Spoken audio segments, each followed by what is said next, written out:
Everyone, good afternoon. How are things going for you today? We had a break last week, no stream, and before that we had a live AMA, and it felt really great starting again the AMAs after quite some time, because we had some kind of downtime around August, as I was moving flat and everything. So that was pretty cool to start again the AMAs. And I really loved our guest last time. So if anyone is stopping by and hasn't watched the video from our last AMA, it was really, really cool. Hey Yinch, hey Metamurai, how are you doing? Yinch, you are at an event right now. You are at the Snow conference. I hope it's going really good for you and that there's a lot of people trying out your VR experience. So yeah, keep us updated. I can imagine that you can't really be around for the entire stream or anything, but yeah, I hope it's just going really good for you, and that's good for business also. It's interesting having conferences over the weekend. I guess it may be a mainstream conference. I remember doing some events where you had the business days during the weekdays, and then you have the weekends, and the vibe is very different because on the weekends you have, well, the rest of the people who are not necessarily working in the industry but interested in the industry, or just curious people, and that's a very different crowd, but it's also very good. So yeah, it's been a while since I've been doing conferences like that over the weekend. Now that I am in the gaming industry, it's interesting because I have seen some conference where it's technically both, like it's both business and people coming just to try out games, and it's also interesting. You feel that the big space is quite empty during the business days, and then as soon as it's past the work hours, like as soon as it's after 4 or 5, when people are out of school or these kind of things, it's suddenly super crowded, and if you stop by on the weekend, it's just full of people. I love that. It's been a while since I've seen so much crowd at an event. I mean, with the pandemic, lots of things have been pushed back and everything. But yeah, anyway, hope everyone is having a great weekend and also had a great week. I don't know for you, but this has been quite busy. I feel that there has been lots of events just restarting. Over the past few weeks, I have been actually going out of my flat so much more than for the past few months, or even for the past 2 years.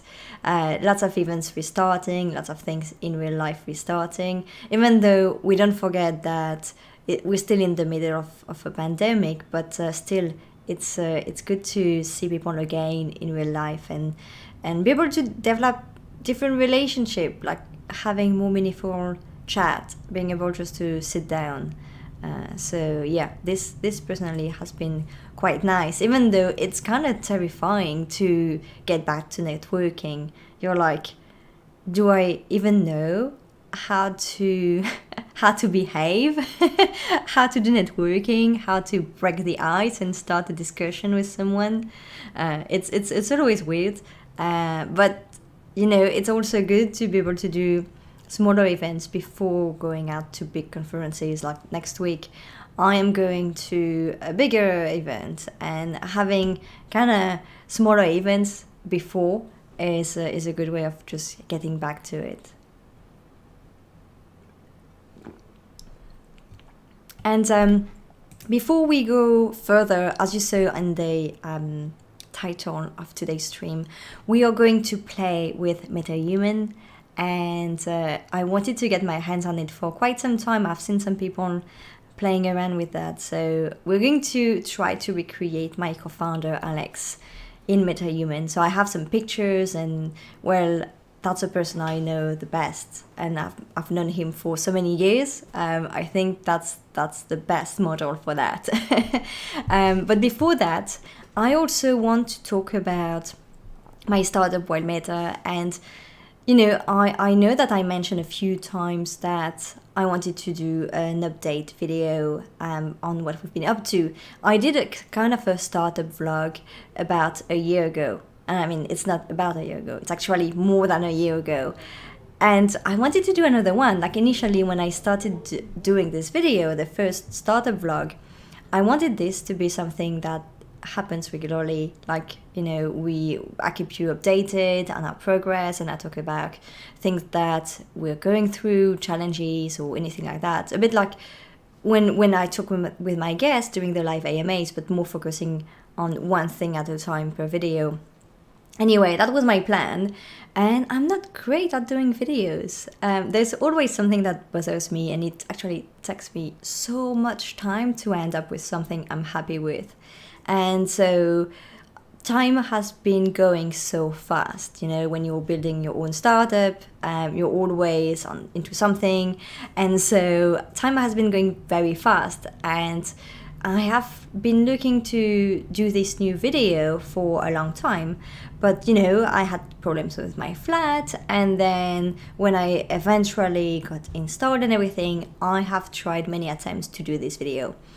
I mean, I've tried, recording myself like I usually do on my desk, and then I wasn't really happy with that. I don't know exactly why. And then I tried to use a green screen, and then I don't know, also I had some problem with that. In the end, I wasn't really happy with the results, and so I decided, you know what? That's okay. I don't have to do a video to share my journey. I mean, we have this live stream all the time, and we can talk about it, and that may be easier. So there's a lot of catch up to do because it's been more than a year already. And so, yeah, that's what I wanted to talk about before we get into some more creative stuff. Hey, Roy, how are you doing? Good to have you here. So, yeah, as I said, when I did my first vlog, we were just out of stealth. So we were working on the company for about 6 months, a bit more than 6 months. But we've been mainly at that point working on the technical aspect. So of course we evaluated a bit the market and did a bit on validating our idea. So it hasn't all been all about the tech, but this has been the main focus for the first 6 months. And so it's actually quite short, because when you look at some other deep tech startup, when you talk to deep tech founders, it's not uncommon to see people working on just validating the tech and see if it's feasible first, and then build the first prototype, for 1 year, 2 years. I've seen people saying, oh yeah, you need to spend at least 2-3 years onto prototype, and I'm like, oh okay, we actually didn't spend too much time, like that much time on it, but also because I am very lucky, my co-founder is very good and he knew exactly how to do it, and he's been building everything on his own since then. But yeah, we managed to get out of stealth in 6 months. So we had the first version of a demo, which can be considered as a prototype, and we were starting talking to more people. So it was an exciting time for us because we've been kind of secretly, not necessarily trying to be too much secret about the idea, but the thing is, we didn't want to start talking too much about it until we had something that we knew could work and we could answer all the technical questions. So but it was really the time where we started talking more publicly about what we were doing, without necessarily creating too much content either, but just talking to people in our industry, talking to potential investors, and also doing a few podcasts, or at least talking about machine learning in games. And so since then, we have pivoted the company, we have change a lot of things when it comes to the way we work, and we've been bootstrapping, while at this time of the year, last year, we were talking to investors. So a lot has changed, and if you have stopped by the website, I don't know, last year, and compared to now, it's very different, and I hope the message is very, very clear because, yeah, a lot has changed. Roy, you say, it's good to be here. I'm sure networking for you will be like reusing social skill for me, like riding a bike despite like a lot of practice. Yes. Well, yes, exactly. But, it's still getting used again to be a bit awkward. There's always some awkwardness when it comes to networking. So it's more about getting used to that again and being okay with that again.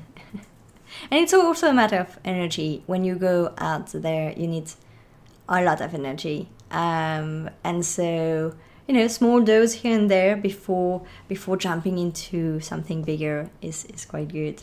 But yeah. So what was I saying? I was talking about the fact that there's a lot of things that changed.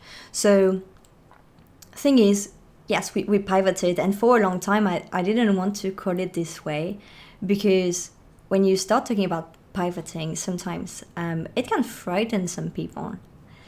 Some people can be like, oh, is it good, is it bad? And actually for startups, it's good, it's a good thing. The thing is, when you start your business, it's very important to understand what your assumptions are, what you think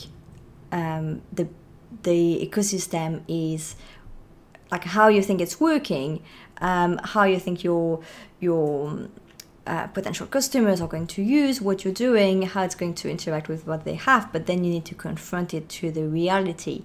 And so it's a key to validate this assumption. And the best way to do that is usually to talk to people. Talk to people in your industry and also outside of the industry, talk to a bunch of people.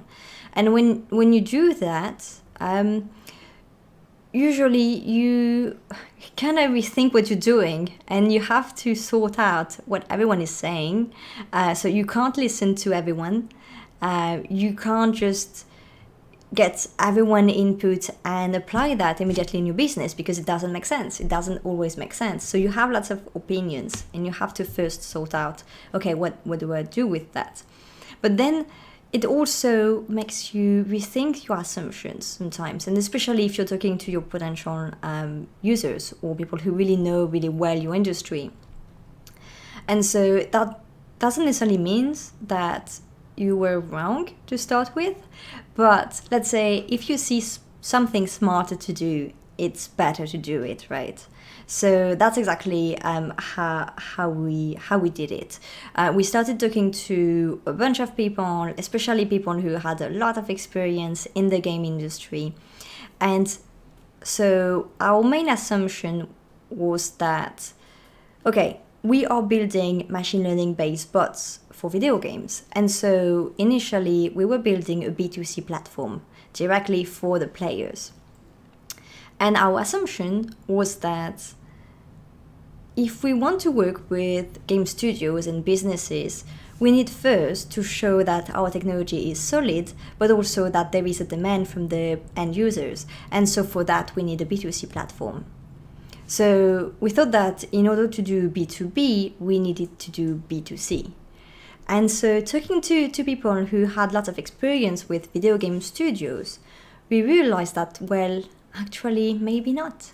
Maybe we didn't need to do B2C to do B2B. Maybe we could just start working directly with game studios. And so at the same time, we were talking to investors about this B2C platform, and it didn't really go anywhere. Well, I would say it didn't really go where we wanted to go.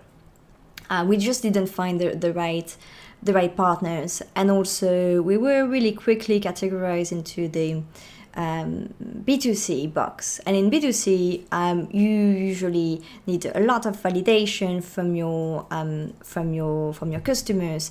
But in our situation, we are more of a deep tech startup, so it was kind of a tricky situation talking to investors because of that. And so, well, I understand why now, but let's say that plus talking to a bunch of people from the industry, we were kind of thinking about it. But before taking any decision, what was important was to think, okay, so if we decide to pivot, then how does this look like? What does this business model look like? What the next steps? What needs to be done? Is it worth it in the end to do all this step? Like how does this really work? And so we've been thinking about it between Christmas and the New Year. So I have something on my... Yeah, I have just something right here. Okay. So yeah, we were thinking about it between Christmas and the New Year, and I think it was a very good time for that, because everyone is having a break or going to some Christmas parties. Let's say there is a kind of an environment during this time, a vibe during this time that is very friendly, and people don't necessarily want to close business right now during Christmas and the New Year. You don't expect to have serious sales meeting during this time, but people are still approachable. Even if they are on a break or anything, you can still develop relationship and actually have a more friendly chat with people. And because it's quiet, also you don't expect as a business to be like all in and having lots of sending all the emails and trying to schedule lots of meetings. You wait for people to come back from New Year, and so you wait for at least mid-January to book anything, right? So it was a good time for us to think about what to do, really. Something that really helped the decision was that by pivoting the business, we didn't need to raise external funding. We could just already commercialize what we've already developed, and that was one of the main thing, right? If you start trying to fundraise and it doesn't really go the way you want, then if you have an option to actually skip this phase and bootstrap with what we already have, and then potentially fundraise later on, then you can go this way if you can. Well, actually, we preferred. I don't know if that's what is the natural choice, but that's what we decided to do. And that was one of the big aspects, thinking, okay, we've already developed this technology and we can already reuse most of it. I mean, of course, there were still some development and stuff to do, but having this new B2B approach was changing a lot of things in terms of technical development, and well, most of the foundation was already done, so we didn't really need it much more to start talking to potential clients. So that was important for us when we took the decision. Then there's also, of course, some downsides when you make any decision, right? And so one of them is that the business model became less scalable, because we went from building a platform for lots of people to sign up on their own and use on their own, to go for something more custom development for a limited number of studios. So it's less scalable, but we also thought, okay, that's something to think about later on, and we have a lot of answers for that too.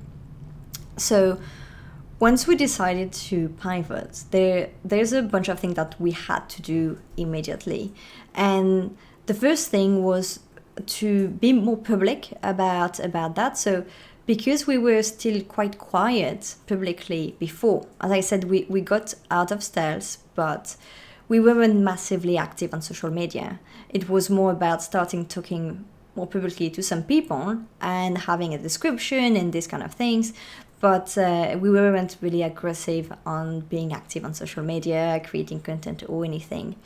So we released our first video demo in January. We also needed to change the website very fast, because you don't want to have a big gap between what people can find online about you and what you tell them. Everyone who has a meeting with anyone, first thing they do before the meeting, they check the website, they check their LinkedIn, and so it was important that everything was up to date with this new approach. So the wording and everything wasn't necessarily the best, but it didn't really matter at this time. I didn't do much testing or anything at that time, because what I wanted was just to have a uniformized approach. And so I wanted to start talking to more studios and directly to game developers without, it didn't have to be perfect. It just had to be coherent. And so we did start talking to more game developers and studios, and it was to better understand their challenges, answer their questions, understand what their questions were, especially when it comes to machine learning, and also find out what kind of studios we should be focusing on by better understanding how they work and who they are.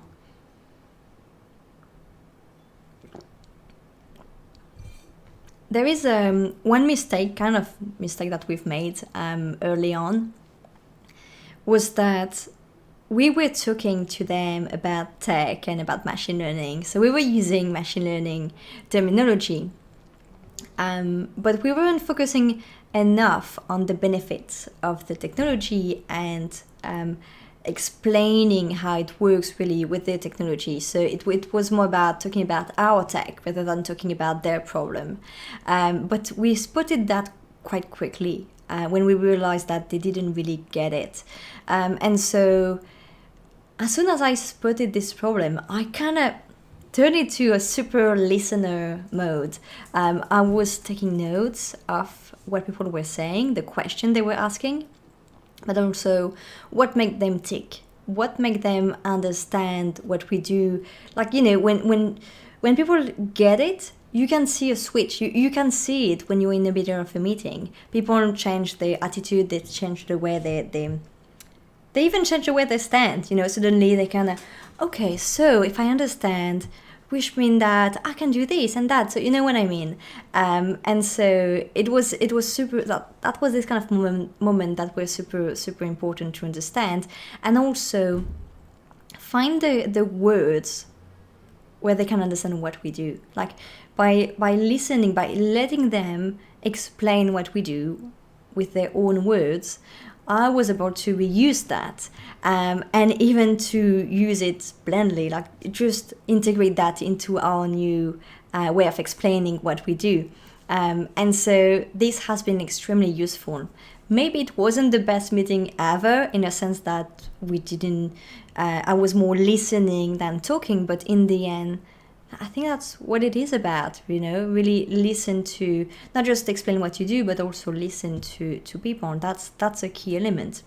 And then we didn't just use that for the marketing and the business development approach. We actually also used that to adapt our technical development and prioritize my co-founder's work.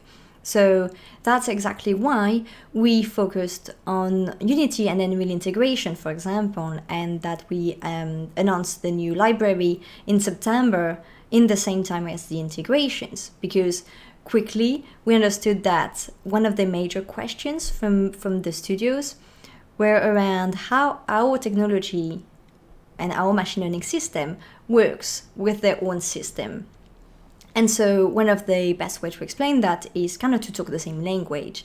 But, while you can adapt your language, in the end of the technical aspect, it's slightly more complex. And so having the direct integration and the library is kind of a way of technically making things easier to understand.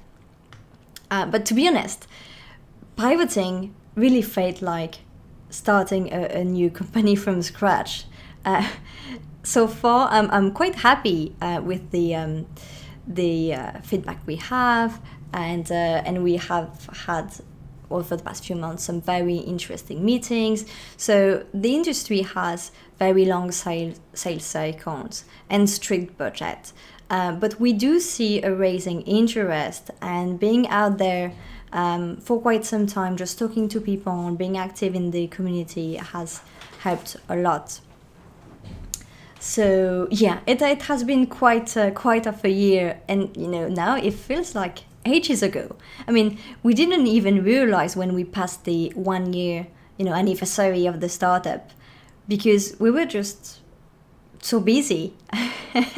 um, and I don't even know when to start counting actually the anniversary. Is it the incorporation, or is it when we both went full time on it? But anyway, in both cases, we didn't even had the bandwidth to think about that because we were so focused. Hey Luke, how are you doing? Roy, you say it sounds like listening helped refine your pitch. Yes, exactly. And definitely. I mean, when you're building something technical, like a piece of software or like custom service or whatever it is, as soon as it's there is a technical aspect, it's important for people to understand that it's actually not just about the tech. I have seen so many founders, and also sometimes people are talking about it on social media, like people who think that if you build the best tool, the best tech ever, you're going to win your market. And I wish it was that simple. I wish it was also that fair. Not simple, but fair. But it's not the case. And so it's not just about what your tool can do and what your tech is about, but it's also, and more importantly, it is about solving a problem and understand that this is a problem for your target audience, and how do you make them understand? How do you facilitate the adoption also? You can't just arrive with some really cool tech, but then that means that your customers have to completely change the way they work, or they need to hire lots of new people that have very different skills to be able to adopt your technology. Like adoption is also a massive point. And so all these have to be taken in consideration, and I would say that's equally even more important than the technology itself. And that's exactly why sometimes you see some product success, even though on the technical aspect it's not like making any breakthrough or anything, but it works because it solves a problem that is specific, that is easy to understand, and people get it and don't have too many barriers to adopt that. Hey, Ashmet, congrats on having gone full time on it, by the way. Thanks. Well, it's funny. It's a funny story, actually. I wasn't planning on going full time that early. So, what happened is we incorporated the company in December 2019, and then my co-founder was still he was still employed, and I think he's just resigned at this point when I incorporated, or he already resigned before, and he was like in the end of his contract. I don't remember, but he wasn't able to work with me at the time. But I registered early because I wanted to fill out an application for a grant. Anyway. He went full-time as soon as he finished his job, and so he joined me in February. And at that time, funny enough, I actually got a job. I knew that there were lots of things to do on the technical aspect that needed to be done before I could come in and be really active. And so I thought, okay, if I can't really work much on the sales aspect, if we keep it quiet, very quiet, until we have something that works and we can talk more about it, then it's worth doing something that brings a bit of money. And so because I was job hunting before starting the company, something actually came up, and I thought, okay, that could be interesting. There's a lot of founders that actually are not full-time, and what was important was that my co-founder was full-time building the tech. So I decided to take the job. It didn't really work out. It didn't work out at all. I think I stayed there for less than 2 months. A month maybe? Oh yeah, I think it actually lasted for a month. And then I got fired. But yeah, well, I'm actually glad I was. And then what happened is that it was just before the first lockdown in London. And so I ended up in a situation where I thought, okay, so it didn't go well with this job. I really want to focus on my startup. That's something I really believe in, and that's something I want to do. Is it worth starting again, being job hunting and trying to find another opportunity? Is it going to be again a problem for the company that I have a business on the side? If you work with a startup, sometimes it's not a problem, but sometimes founders think, oh, they're not really interested in what they do. Or they're going to leave as soon as they have the opportunity to leave. Anyway, some other founders are really happy about that, and they think, okay, they can help me and learn a lot and be super involved and then reuse what they learn in their next company. Anyway, and so because it was also the first lockdown, suddenly everyone was just kind of panicking, not knowing how to start working remotely, and they had first to figure out what to do within their own company before thinking about hiring anyone. So I thought that's actually a good time to start being full-time on my company. And so it just situation happened, and I was like, okay, let's just do it, right? And if I see that I really have nothing to do, even though I don't think it's ever possible to be working on a project full time and just be like, oh, there's actually nothing to do. I don't think it's possible at all. You always have something to be working on. But yeah, I thought even if there isn't that much to do, or if I have to slow down or anything, then in a few months I still can be job hunting again. It's not that much of a big deal. And so that's how I started being full-time in March, late February, I think.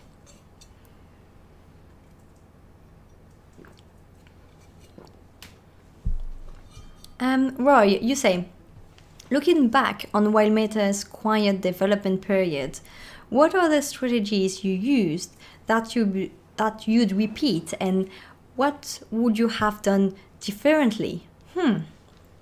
Okay, so I think, let's think. Something that I would repeat is taking the time to validate our technical assumptions, because I see so many startups that, especially when they go into some startup programs, the ones that are very early, they don't really have the time to test anything, to build an MVP, to test the technical assumptions. So they are so much into thinking about the idea and having something so new and revolutionary. Sometimes they sell something that they can't actually deliver. And I didn't want at all to end up in this situation, and I know my co-founder wouldn't be comfortable at all doing that. I mean, I know him, and he is like the kind of person who, well, I guess lots of technical people are like that too, but you don't want to overpromise anything, and you want to be able to do what you say you can do. And so I don't want to be one of these startups that promise something amazing and huge and anything, and then having to be, well, actually what we do in reality is slightly different.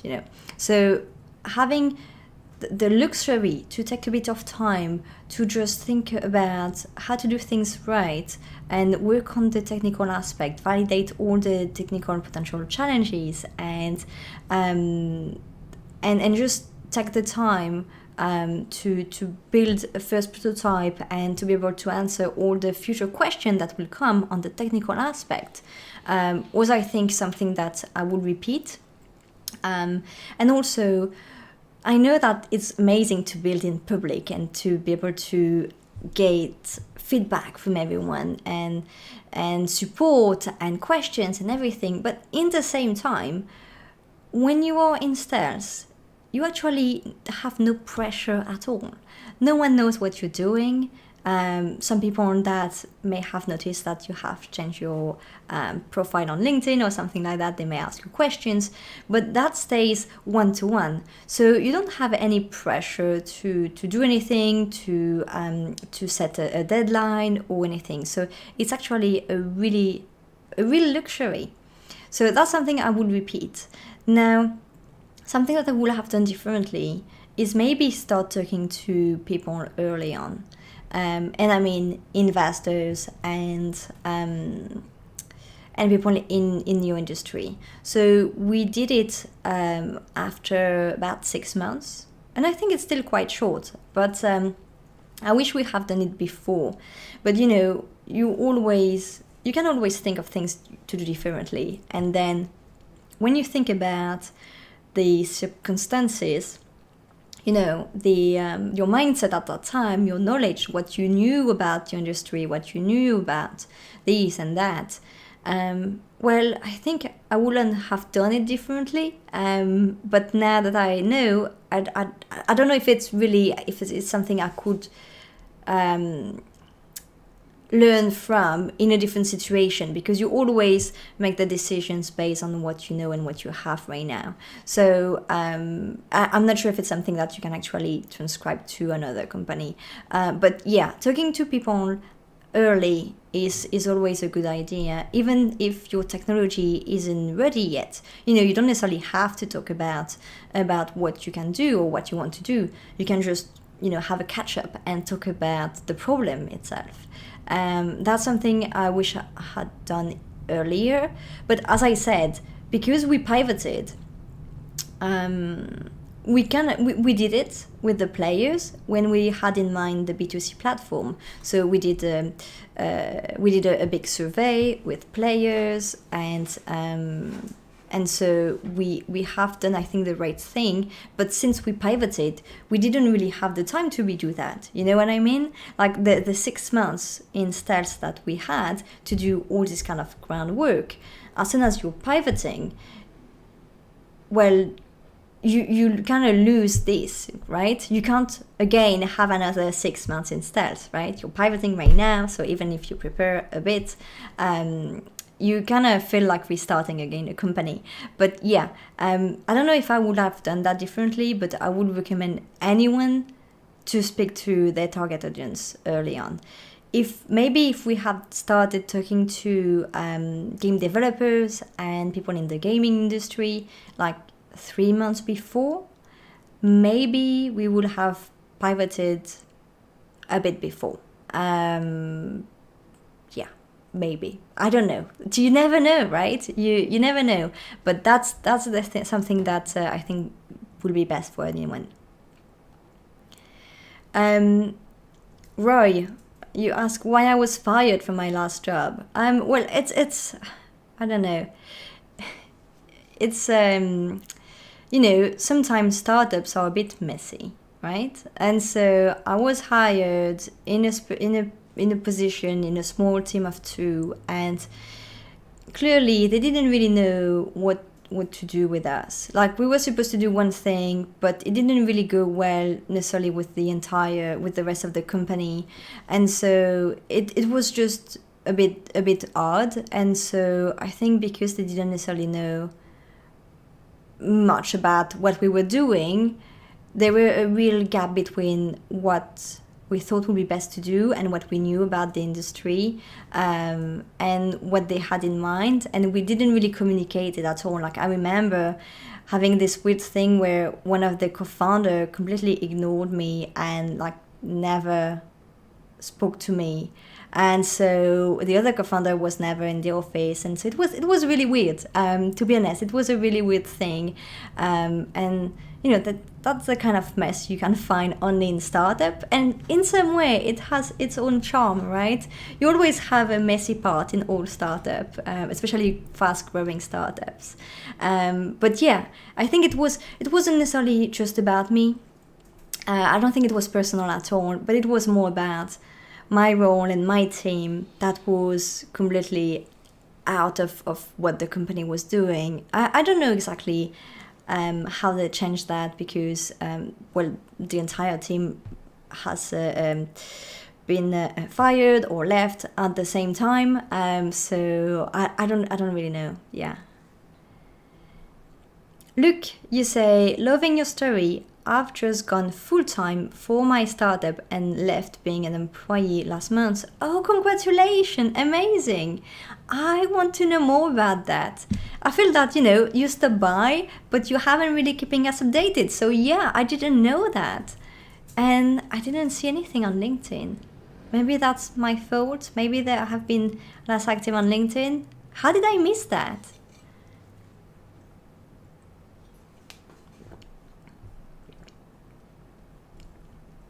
Ashmish, are you saying pivoting or piloting? No, I'm saying pivoting when you really change your business model and your approach. Zappa, you say, I find firing to be a blessing. It sucks the first time around, but once you start doing something you like and when things are working, firing was the best thing to happen. Yes, I agree. I've been fired a few times in my life, so yeah.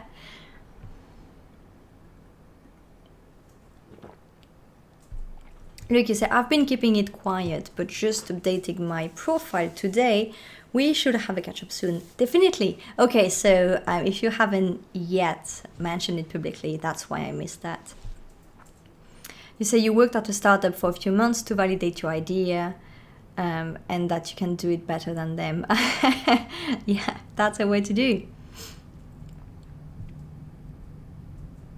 Zappa, on being fired, that's also interesting. You know, during the last stream we had Tina, and she was talking about shutting down, closing her first startup, and then getting back to work for someone else, getting back to job hunting. And you know, I feel that when you're an early stage founder, that's something that you always have in mind. Like, what do I do tomorrow if I'm not working on my company? Can I actually be an employee?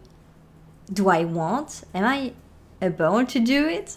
Like, I know I'm not a great employee, or not for everyone, because usually I've been working with startups all my life and with startup founders directly, and what I am good at is coming in, getting things happen, change things, move things. So you know, I just talk openly about what I have in mind, and I try to bring a different perspective, a different approach on how to do things that you want to do to achieve a specific goal. And so usually it's not what most people want. It's not what most companies want from an employee. They want someone who follow order and do things that they are supposed to know how to do, right?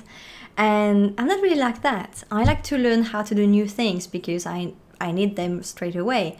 I like to just check things, you know, like change things around and contribute to the discussion, to future decision being made.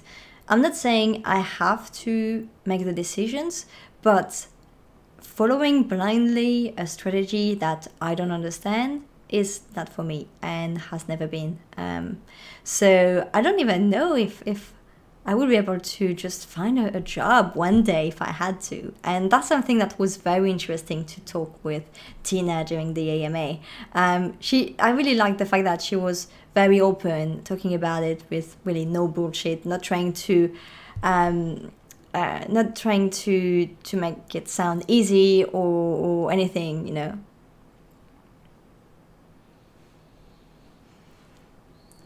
Zappa, you say the stream with Tina was amazing, and changing things around and not following blindly. That's why you got fired and started your own thing.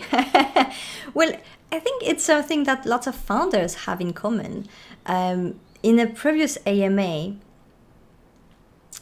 who was it? Someone said, I am a very poor employee. And, you know, I think that's something that many founders have in common. We're not really great at just following orders and strategies that we don't necessarily agree with or just don't make sense for us. Zapayo says, a CEO told me I'd better be suited in a small company, and he was right. Yes. No, that's right. Smaller companies are better, but driving the boat and building your own company, it's another level. It's yeah. Look, you say you've been fired so many times. You always hated being an employee and always struggled with it. I completely get that. I've also been fired many times. It hasn't always been my fault. Like, I've never did anything like so terrible that I got fired. But sometimes it's just the situation changes. It's about your status. It's about not renewing a contract, for example, or having to choose between different employee or anything. But it's that doesn't always have to be. That's not the end of the world. That doesn't have to be negative or anything. And if when you're in a company and you're always thinking, well, actually, if I got fired, it's not that bad because I could be able to do this and that. That also means maybe it's time to go.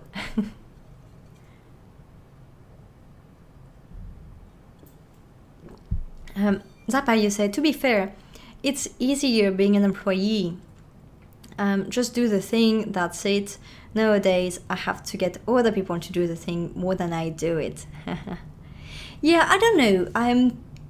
I guess it depends on the type of companies also and what you want. I think you can have a job where, yeah, you just do what you're told to do and that's it. And that's easy life. But I think also there's lots of jobs that you have to deal with different things, and so that's different kind of pressure. There's a lot of companies that have lots of internal politics to deal with. You have to deal with your colleagues, you have to deal with internal competition, you have to deal with a bunch of things. And I don't necessarily feel it's easier. I think it just depends on the type of people. For some people, it's easier to deal with that. And for other people, that is so much of a problem that it makes things so hard. So I guess it also depends on the size of the structure. In a very big corporation, it may be easier to just come in, do your job, leave, and have your life outside of your job, which is something I can't imagine. I know so many people are preaching that it's not good to mix your personal life and your professional life, but I don't know. I have never felt like there were such a distinction between personal and professional, because in a sense that I hate when people think that your real life is actually starting when you finish your job. Like, I've seen so many people thinking this way, like they wait for the weekend, and I just find it a bit sad. I understand that sometimes you're stuck in a role like that, or for your personal situation, but I just feel that it's a bit sad.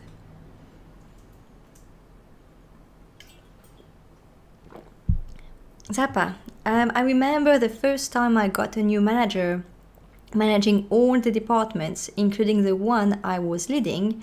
First 5 minutes into meeting, he said, "I worked on 30 games, so please stand back and listen." Yeah, that's yeah. Having a new manager, I haven't really had that. Oh yes, I did. It's I can see both situation, like both position, where as the employee in place, having someone telling you how to do things is terrible. But in the same time, as the newcomer, you need to kind of justify why they got you in. So yeah, that's a terrible situation.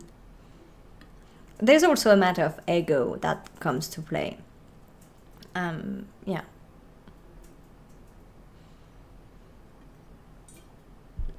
But it's also lots of stress that you have when you're a founder that you may not have when you're an employee. I know when it comes to being paid, being able to pay other people, these kind of things can be very stressful. We've been bootstrapping, so bootstrapping an AI startup, it's hard. I wouldn't recommend that, but in the same time, if you can do it, that's good. You have the flexibility to make your own decision, and take it slow if you want to take it slow. But in the same time, it's I can imagine that it's comforting to be able to pay yourself a salary every month, but also to be able to grow a team and not just be the founding team on its own for a long time. And, that's something that I wish I could do, hire some people so my co-founder isn't just on his own on the technical aspect, and he can just have other people working with him. Well, we would go faster for sure, but that's not just about that. It's also just about not just be the founding team anymore. And, the reality when you're bootstrapping is that you just, you don't pay yourself for a while, and that can be hard. We had the luxury to spend some time without paying ourselves, but also it's funny, you have a different relationship when it comes to income. You, even if it's not regular income, you see any kind of money coming in as a way to expand your personal runway, to work on your own startup. So personally, I do things like I am an assessor for Innovate UK, so I am helping reviewing some grant applications. I do some paid mentoring, especially with programs. Sometimes they have a bit of budget for that. I also do sometimes some paid public speaking. I wish I'd do more of that, but yeah. Or sometimes I help other startups reviewing their website or doing some special things. But it really changes your relationship with money. You don't necessarily buy anything or anything that is for your personal joy, It's all about, okay, should we buy that? Does it help the business, or is it just for pleasure? It's a different relationship, and it can be frustrating. It is actually frustrating, but in the same time, it's maybe less frustrating than being an employee working for another company.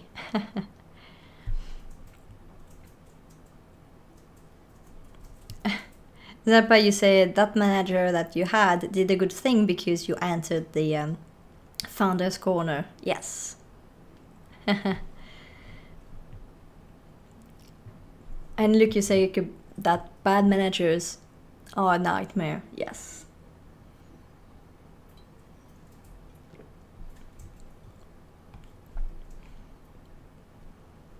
Thing is, managers are not necessarily made to be managers or to be managing people. Sometimes some companies promote people because they've been around for a long time, and that doesn't necessarily mean that they are great or they want to manage other people. That just means that you need to promote them, and the natural promotion is to be a manager. But that doesn't mean that that's what they want to do, or that makes sense for them to manage other people. And I don't know if there is a solution for that. If job titles should be different. Sometimes some people see like manager in the title and they're like, oh, but it doesn't necessarily mean that you know how to manage people. That just means that maybe you've been promoted and that's a way of promoting people.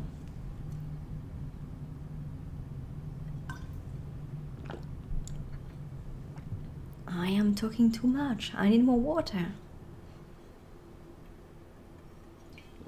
Oh, I need to slow down. I haven't been actually talking for that long, for a very long time, so I just need to slow down.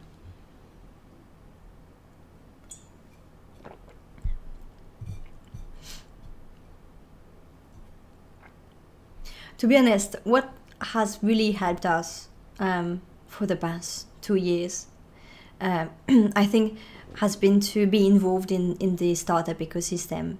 Not just our ecosystem in terms of our industry, but also the startup ecosystem, and being able to do both. Because if you just do one or another, that's not enough. I have seen, for example, in the game industry, many founders who don't have the I would say, basic knowledge or the knowledge that other founders have in the startup ecosystem. And you think, oh, if you knew about this community of founders, maybe you would have more information on this and that would help you. And so sometimes when you're just involved in only the industry, you kind of miss out on what you can learn from other industries. So I feel that having the opportunity to be involved in different communities, not just one thing, but actually on different industries and different industries and ecosystems, is quite helpful. And maybe because also I'm involved in many things, I see lots of other founders and I talk to other founders. It helps because you learn how they do things and you see, oh, you have actually taken this path in this industry. Maybe I can translate that in my industry. Rather than just seeing people and talking to people who understand the problem and understand what you do. And, sometimes just getting out of that and talking to people who don't get it. It's a bit like when you try to explain to your family what you do. I know it's a complex exercise. It's very difficult. But it's good that it helps you focus on what's really important in what you do. And it forces you to really explain the problem to people who don't understand what the problem is and don't understand anything about your industry. And I feel that it gives you a different perspective. So it's good to not just be focusing on one industry, but being able to see what happens also outside. So that's something that has helped us a lot. The startup ecosystem, or how we like to call it, the helpline support group for people who don't want bosses. Yes, exactly. But you have also lots of different people in this type of communities, and so that's good because there are so many different profiles. You kind of have to do some groundwork though to see which communities are the best for you. If you go to the community in one co-working space, you may end up with only the same profile. While if you're in different kind of communities, you can find a better diversity of founders. But as I said before, also there has been less events, and it makes things harder. Especially to develop real relationship with people, because when you're meeting with people online, I love it. I think it's great, and I've been working remotely even before the pandemic, so I currently value remote work.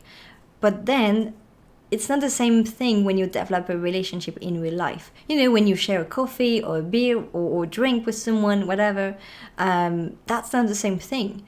They remember you. They know more about you because you may talk about other stuff than just work stuff. And so it really helps, and I can't wait for next week to go to Develop Brighton for that. I'm just hyped about it, not just because it's an event and also it's an excuse to spend some time in Brighton, which is lovely, but also because I've been talking to a lot of people, lots of game developers for the past 2 years, but I haven't really met in real life any of them. I think 2 weeks ago I've met 2 people that I've been talking to, but there are so many other people, and sometimes it's just hard to follow up with people.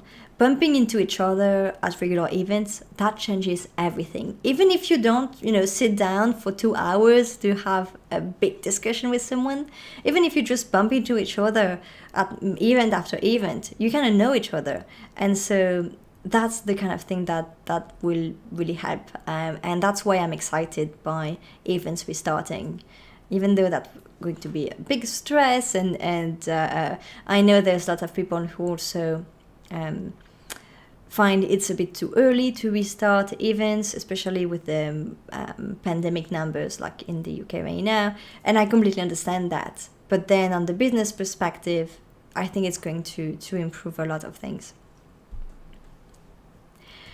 Zappa, and don't forget post-event parties. Yes, that's actually where the real business is happening. Explaining to the family point struck a chord. My parents have a neighbor who asks what I'm doing nowadays. Told her I make games on the internet, and she asked me when I'm going to get a real job. Oh no. Best place to make friends, deals, and hear about the latest opportunity. Yes, parties. For sure, parties. Yes.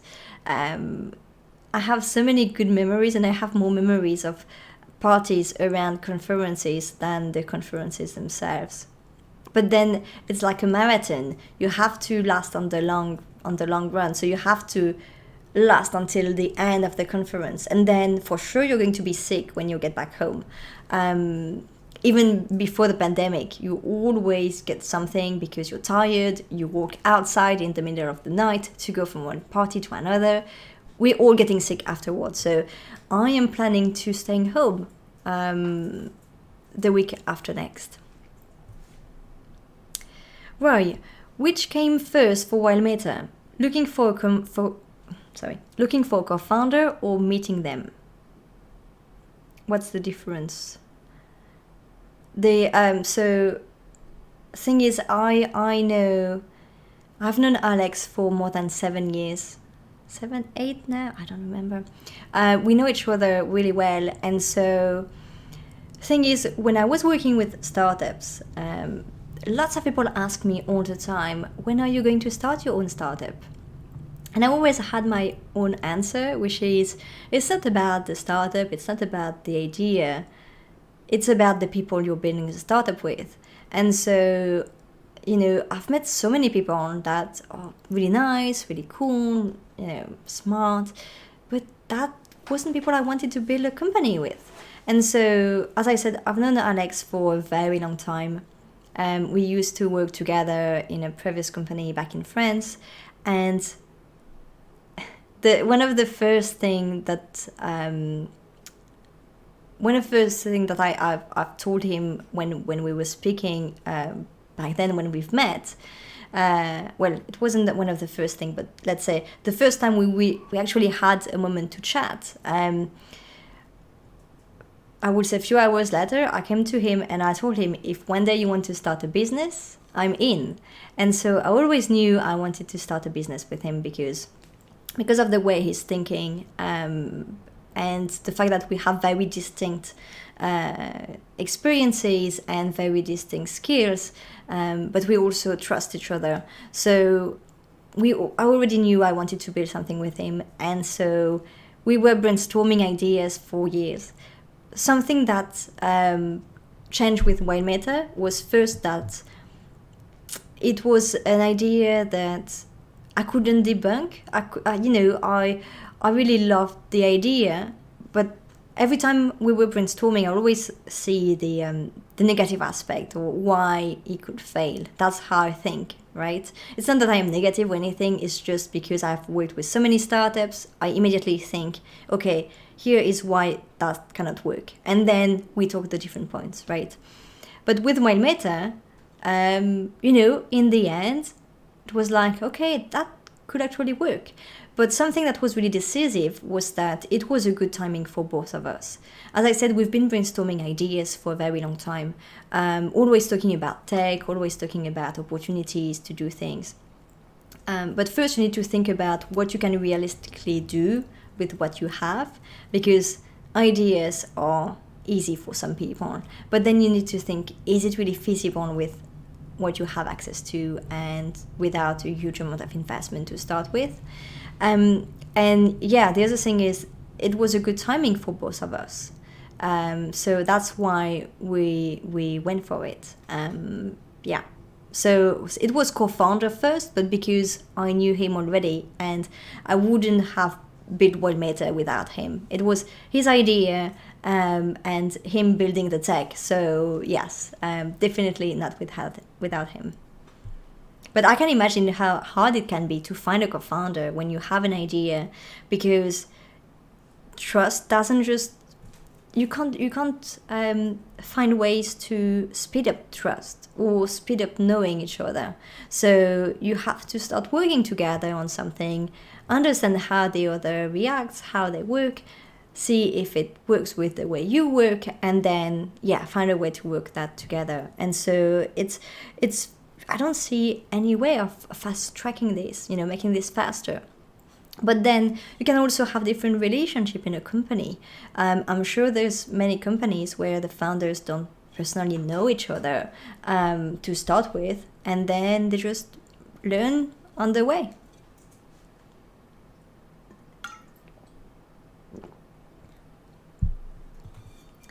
Zappa, you say, last until the end of the conference, I usually attend halfway through it and then just do the party crawl with friends and people I meet during meet and greets. Yeah, I agree. I actually, and I always do the entire conference, but I'm just very tired by the end. I remember, I think it was when I was in New York a few years ago. The parties were crazy busy. I was barely sleeping at night. But by the end of the conference, I had to buy some medication for my throat because I couldn't speak anymore. And that was the main limitation. I was tired, of course, but the main limitation was my voice. I couldn't speak anymore. So sometimes you have to slow down, right?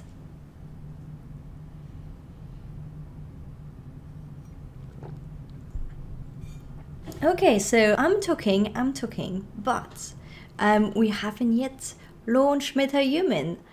Is it a good time for that? Zappa, for finding co-founders plus parties. Yeah, if you find a co-founder doing a party, definitely give it further thought on the morning and the following week. Because sometimes you have really good vibes with people at parties, and then you need to think about this further. Zappa, do you have a co-founder, by the way?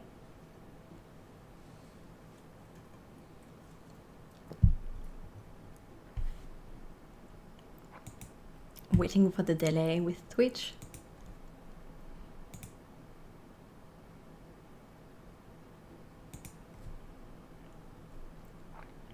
I don't even know how I will start looking for a co-founder.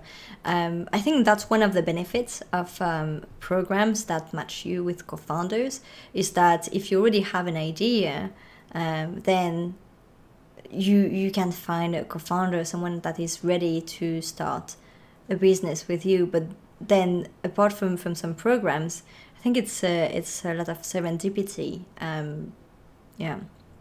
Or people you've already worked with in the past, I'm like that, actually, trying to identify some people over the different jobs and see who do I want to work with. A bit like VCs who identify the founders they want to invest in. During your career, I feel it's important to kind of spot some people that you want to be in touch with, and you want to keep close, not just because you like them and they're smart and you find them interesting, but also because one day that's the kind of people that you want to work with in some way or just be around. Saipai, you say you just so you started solo. Oh, that's moving. Okay, so you say you started solo, you kept it small, one game on Steam every 3 months. Well, that's already a lot. And now you just hire people to help. You just hired people to help you once client comes in. Okay, that makes sense.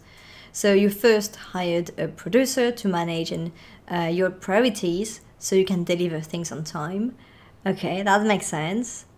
And then artists and a programmer. So you still don't have co-founders, but your producer is the closest things to that. Okay. And you say, I don't know if I'll ever be willing to share control. Well, the thing is, I feel it's very important in the beginning to have a co-founder, because during the first few months or few years, you clearly don't know what you're doing. You're just trying things out. And so having just someone to work with, being able to bounce back ideas constantly, share your thoughts, share your worries also. it's not just about sharing the work, but also being about to open up and have some support. So that's important at the start. But then if you can just hire people and pay people you want to work with, that's even a better situation. So, I don't think that you need to have a co-founder. I just think that it's easier at the beginning, or if you don't have the skills, also you need to have someone who has the skills. But it's not just about control. And so I think if the business is working fine, then why would you want to share control? I mean, you've done it on your own, right? So unless tomorrow you really want to change the business, grow massively, and you need someone to come on board that have very different skills from you, then that would make sense. But otherwise, that I don't see how that could be a problem. You say, some clients that are not comfortable with a solo founder.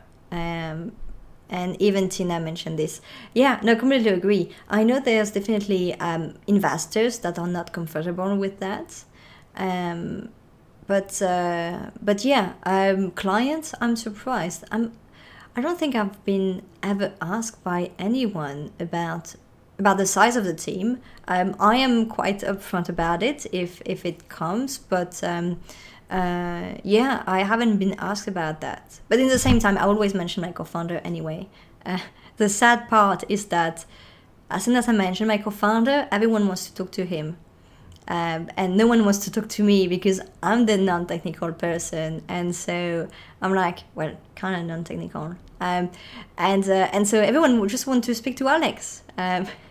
And I'm just the barrier in the middle, the one that schedules the meeting, the one that you have to talk to, because if you email Alex directly, he's going to tell you to talk to me. But still, people want to talk to him. So that's kind of frustrating. But yeah, I can't imagine clients, like, if you have all the skills on your own, why would they want you to have co-founders? Doesn't make sense. There are sometimes some teams that have co-founders that kind of quiet co-founders. They are here, but you don't really see them. And I found this worse than the solo founder. I mean, you just want to have people here on board and not just people who are here on paper. But yeah, there's lots of things in the startup ecosystem that doesn't make sense or shouldn't be. Like, Tina also mentioned that the other day, the fact that everyone is just praising and putting the light on people who are fundraising and raising lots of external investment, and no one really wants to talk about bootstrap businesses. That doesn't make sense at all. And I was also surprised. I think it was Canva and also this other company. Maybe MailChimp. I saw something about MailChimp being acquired a few weeks ago. And so that's pretty cool, right, for them. I'm glad that they've been managing to grow the company and without much more external funding, because they are quite large now and everything. But I remember seeing so many people commenting on the fact that they didn't give equity to their employee. And I'm like, well, who cares if they're happy? Like, I'm sure there are many employees that will trade their shares in a company that they don't think is going to IPO ever, for a better salary. I mean, if you can pay people more, I think people would be happier rather than having shares that they may never be able to get money for. So it's really weird. Hashmet's Team Kitchen has a great video on how to delegate without losing control or your mind. I really value teamwork and worry about having control freak tendencies inhibits that.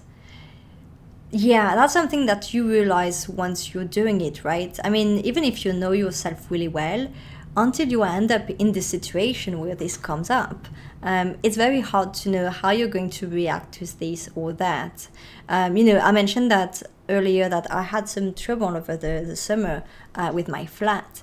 And, I was prepared for the startup life to be stressful, having difficult discussion with investors potentially. And actually, every meeting I had with potential investors went really smooth. But what was really stressful was for me to have some personal problem with something so stupid but so important as having some flat issues and having to move. And what really frustrated me was that I didn't have the bandwidth to be 100% into my company, and that stressed me out a lot. So sometimes it's hard to worry about something you don't know how you're going to react to it. Zappa, I had a possible client who didn't think I was able to do the project. The idea behind it was, from his perspective, that I can't deal with management and work and billing. Of course you can. Having a co-founder brings a more legitimacy and shows you can work with other people. That's right. But then, that's right. But is that really the skills you need to get the job done? Hashmet, co-founders are great. Finding one can be difficult. Yes, definitely. As I said, I can't imagine being out there looking for a co-founder right now. It's something difficult to do. But sometimes just finding people to bounce back ideas before you have completely formed the idea can help bring some people on early on. Like if you say, if you go to a startup community and say, oh, I've been working in this industry, I see some problem here, I'd like to do something about it, I'm brainstorming some ideas, can anyone help me out or want to have a chat about it? And sometimes in these communities you have people in the same situation, and bringing them in before the idea is completely formed is, I think, slightly easier than having a clear idea of what you want to do and trying to get people into this idea.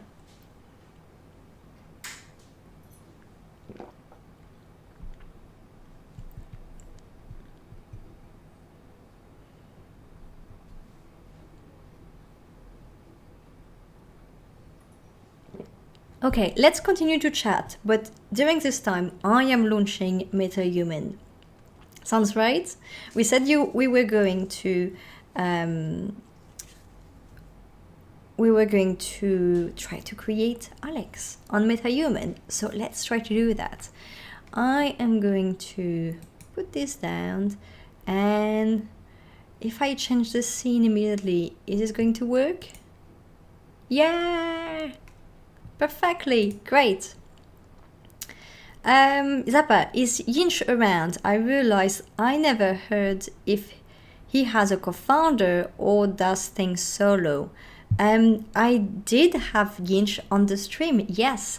I had Yinch, and also we did a video, like we did a stream together. Let me try to find the link for you. It was a stream where we had Yinch plus another guest called Rosano. Right here. Okay, I have it. So it was Yinch plus Rosano, and we had this chat together. We talk about being a solo founder, because Rosano is an indie maker, so he's doing lots of different projects on his own, and Yinch is also a solo founder. Very different from Rosano, but he also started solo and built his team. So yeah, I had Yinch on the stream. If you want to check the video, crap, I actually checked where the video was on this computer and not where the chat is. That's okay. Yeah, check out my YouTube channel and you should find it. It was from June 2021, so you shouldn't have to scroll too much. But yeah, we had Yinch on the stream. it was pretty cool, you know, having Yinshi is always on the chat. He's not here right now because he's at the Snow conference. You know, he mentioned it the other day on the Discord, but yeah, he's usually around, and so having him on the stream as a guest was pretty cool, knowing that he was usually around on the chat. And I was thinking, oh crap, if he is on the stream, he's not going to be on the chat asking some super cool questions. But when you have more than one guest, you actually have a discussion going on that is less about asking questions and more about discussing some topics. So it was pretty cool, really. Let me refresh this page. Yes. So yeah, check it out. It's on my YouTube. Can I actually put these? If I do... Yes, the bots are working. Great.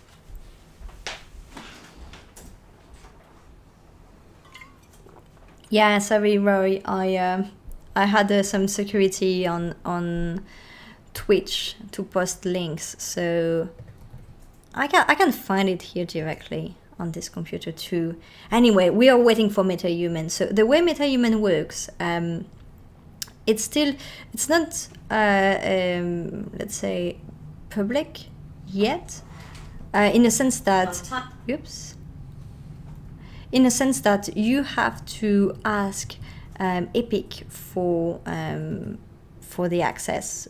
So you have to ask to apply to it, and then potentially you are accepted. I was accepted very fast, so I don't even know if there is any checkup or anything, to be honest. And then you have to open MetaHuman, but it's not within the Epic Store, or without the Epic Launcher, or without Unreal. So it's kind of something, yeah, it's Unreal, but it's not in Unreal. And then if you want to use it in Unreal, you have to import it. So I created the account, and I applied, and ta-da, it's here. So let me show you what Alex looks like before we start, right?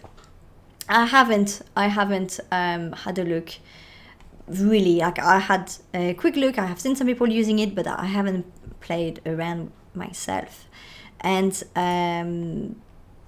yeah, let's discover that. If you have more questions, you know, we can keep talking about startup stuff on the chat. I keep an eye on the chat, and happy to have, you know, a conversation during this time. But let's just play around with this. So I'm going to show you what Alex looks like. This is my co-founder. These pictures are actually quite recent. The one on the top, I took this one 2 weeks ago. We went for a photo shoot in London that didn't really go well. I mean, it went well. The place was nice. It was really cool. But then when I got the picture, I'm not really going to be able to use them. And I prefer the selfie I took of us over the professional pictures. So yes, that's very new picture, very recent pictures. And the second one is from a few months ago. Actually from the summer. We did our first press release, and I needed pictures of us. So I just took pictures in my previous flat. The light was good, usually in the end of the afternoon. So I was like, okay, today we do a photo shoot.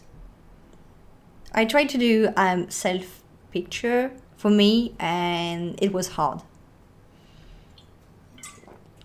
But I'm glad of the results I had for him. Let me also check something with my webcam. I think the color is changing and I'm getting pink. So I think the color is changing a bit as the day goes.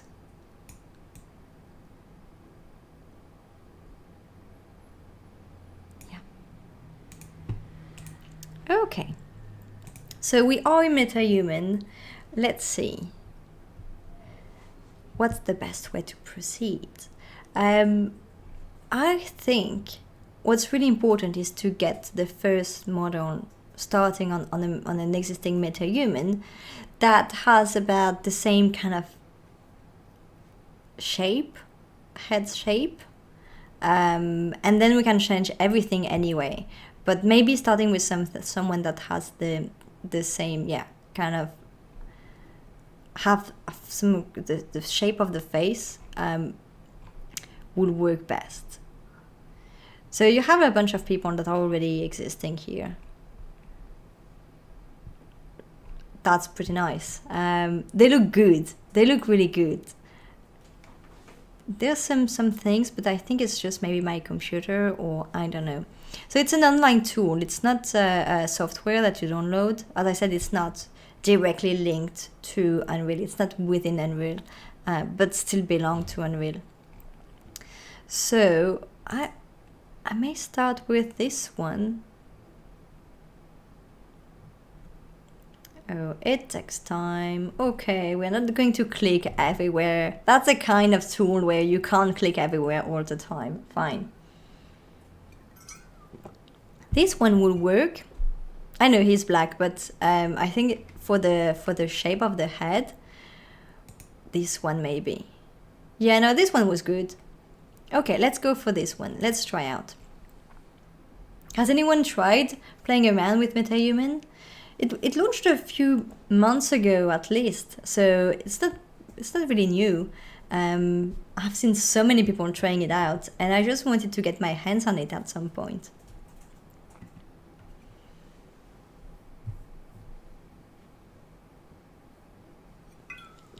Okay, so let's stop the animation. As I said, if anyone wants to continue to talk about their own startup or startup stuff, you can keep chatting on the chat. I am keeping an eye on the chat, and I can do both at the same time. I think so. So why did you stop at a very weird thing? Okay, now straight head. That's good. What should we start with? Well, I think we can use blends. So this way you blend the different aspects to different characters. So you can, let's say, I've seen some people using that online. So what if I... oh, is it me or there's more faces now? I think so. I think you have more choices here. So if I say I want to blend with this one, how do I... Okay, so here's the blend option. And what if I... Nope, I can't. Okay. To enable blend mode in the viewport, drag 3 of the presets. So I need to get 3 of them. Okay. So I can't just do with one. So 1, 2, and no, not this one. 1, 2, and 3.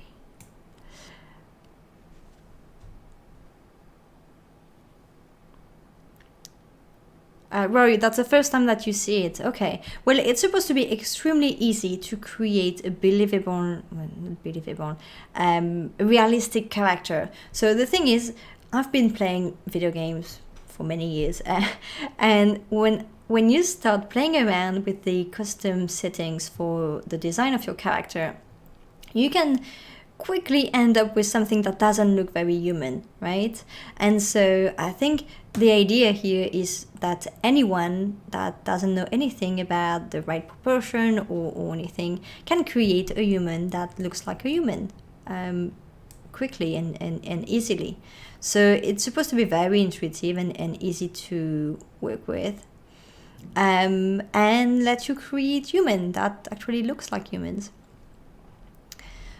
But here I don't really see much difference. Yeah, not sure. So when I'm dragging into point or another, I think it is supposed to blend my initial character with another one. But maybe I shouldn't be starting with the blending option. Maybe I should start with the obvious things like the skins, the eyes, these kind of things that are more obvious. So skin color, that's easy. That's changing a lot of things.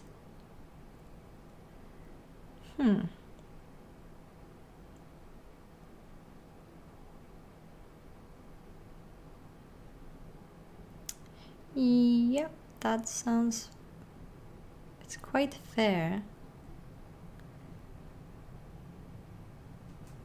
Yeah. Freckles, nope. Accent, what is accent? Accent on the face, interesting. Redness, saturation, or lightness? Let's see. Zappa, MetaHuman looks a lot like what I imagine character creation packages to be like back in the 2000s, when I wanted to make games. Yeah, well, I think the interface and everything, in the end, you're looking at the face and you're kind of trying to change things. But tools in reality are slightly more complex because, as I said, every time you try to play with an existing tool, you end up with a face that doesn't look quite right. Every time I've tried, you have lots of customization, but then it just doesn't look right.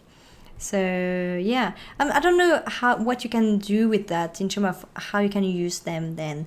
I understand that you can import your model into Unreal, so I guess you can use it in, well, anything that you can create with Unreal, so in a game but then apart from creating your own game or creating your own animation, like your own movie or whatever, I'm not sure exactly what you could use it for. It would be so amazing if you could just create a character and then use the same character in many games, but we're far from that.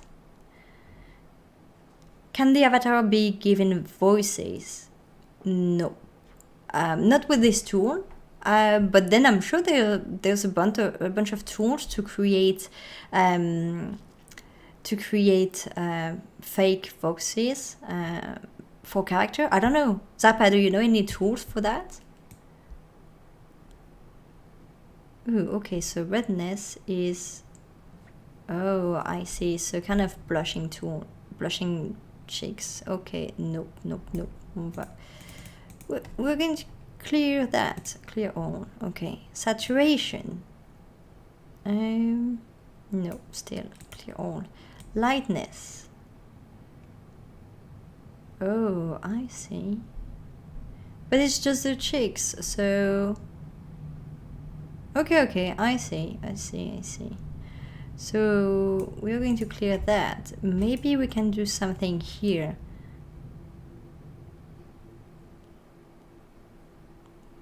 That's a shame I can't bring glasses. Like, the glasses on someone's face changes everything. If I remove my glasses, I don't have the same face.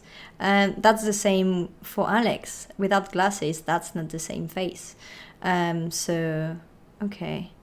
I don't think I can do too much on that. I mean, yeah, bring a bit of dark under the eyes, maybe.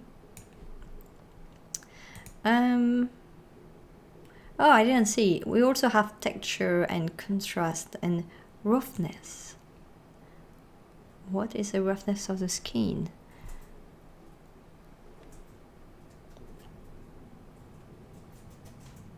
Okay. I see the difference. I'm just not sure. Okay. I'm going to leave it here, right?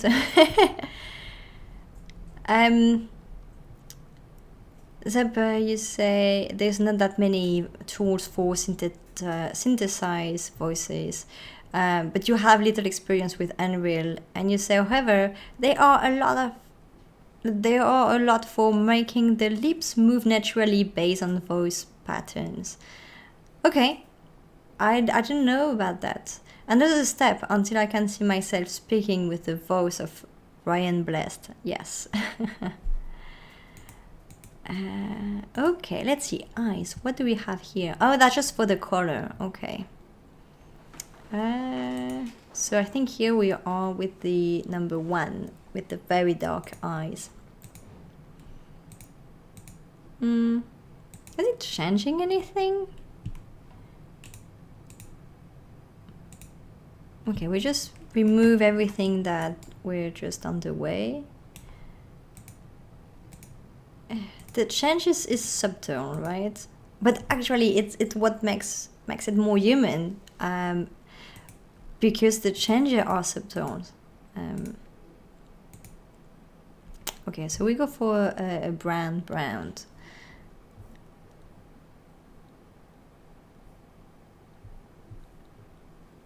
Zappa, you're more into having Sean Bean's voice. Yeah. Ooh, the teeth. I'm not sure I'm going to change that. Nope. Because he doesn't open his mouth. I don't know. I'm not sure I can recreate Alex's teeth because of that. I mean, I've seen his teeth, but usually when he smiles on pictures, his mouth is closed. We have very different smiles.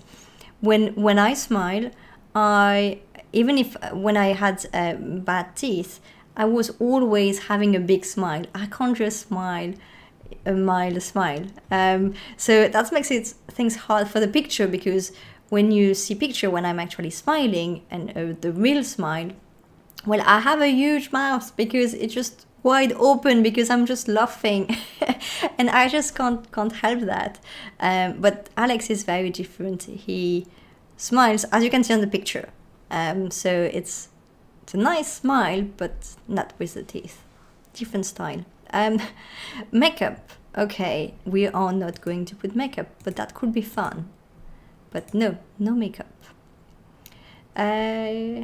Lips. Oh, that's lips makeup, right? Ooh, they are going really full into the lip makeup. Like, it's not just a bit of lipstick, it's actually the full lips colored. Ooh, and you can even make it shiny. Oh, you can actually make it transparent, so that changes things. Okay, we're not going to do that, but that's kind of cool. Is that it? Ooh, no, I don't want to zoom. Teeth, eyes. Okay.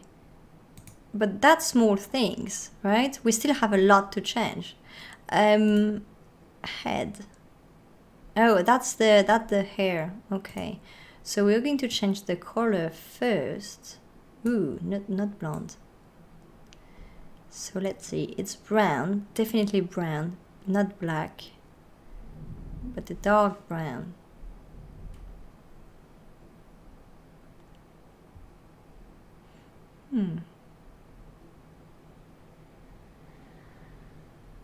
It's so blurry. I don't know. I thought I had a good computer, but apparently I don't. I guess I need a new graphic card or another one.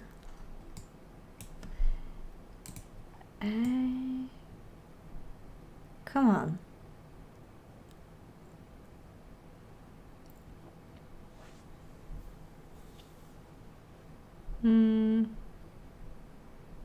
Here? Yeah, I think here is good, maybe.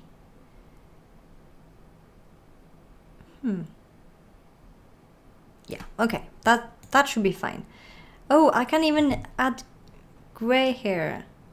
Well, that doesn't work for him. He has almost no gray hair. That's actually frustrating. He looks so young. Like, yeah. Glad he has a beard, but yeah, barely no gray hair. So that would be fun. But yeah, if I can just add 2 of them, 3. Is it possible to just add 3 gray hair?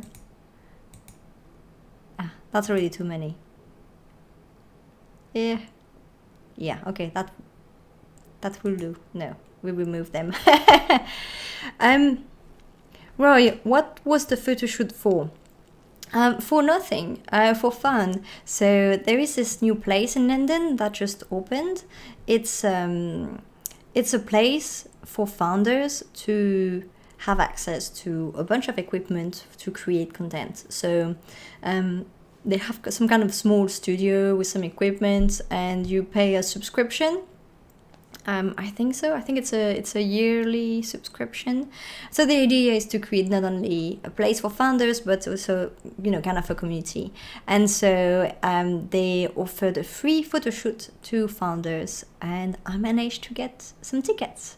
So I just like the idea, because we did a photo shoot on our own, where I took, well, the picture that you can see here, where he has the yellow t-shirt, and so it was a DIY photo shoot, and so I like the picture I have of him, but I didn't like the picture I have of me, and also I wanted a picture with the both of us, and we can't really do that DIY.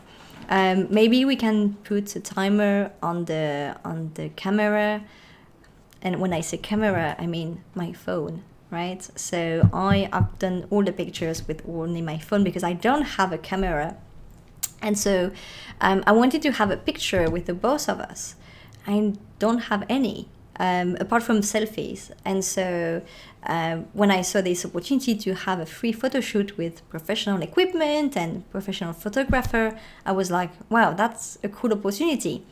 And it was nice. It was a nice vibe. There were an entire day with lots of founders around. So it was pretty nice to go there. But the thing is, it's not really usable. The picture of the two of us, there is some really weird light. So there is a kind of a blue light on my face and a red light behind us on our back and our head. And like it's not really the best. Like, because of the blue light on my face, I have half of my face that is blue-ish. And so because I have already a really pale face, it doesn't really work out. So it's not the best for that. So we're not going to use them. And then the individual pictures are good. They are very nice. But the problem is the background. It wasn't straight. There are some marks on the background. That bothers me. So maybe I can try to detour it. So I can use Photoshop and remove the background. And maybe we will be able to use them this way. I think so. I think we're going to do that. But what I wanted was a picture with the both of us, and we didn't manage to have that because it didn't work out with the lighting. So we need to find another thing, another trick, another solution to find a picture of the two of us. But you know what the picture I have right here, can I show it to you? I actually like it. That's a picture I took, and so it actually, I think it works fine. The lighting is good on the both of us, kind of. It's outside, it's a selfie, but I feel that it works. So I actually prefer this one than the one we got from the photo shoot. So I may just be using this one, but I'd love to have a picture with the both of us together, you know, that I can use. For PR or for whatever, I don't know. It's always useful, right, to have team pictures. What do we have as hair? I want short hair. Buzz cut is going to be too short, I think. Yeah. Can I control the size of the hair? If I do sculpt, no, I don't. No. Oops.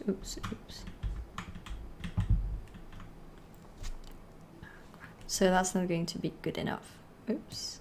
Remove that. Short, messy. No, that's too much hair. Nope.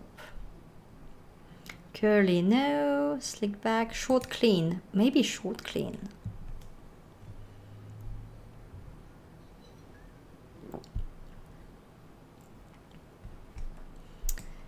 Nah. I don't know, that's not really how his hair is. He has very straight hair. There's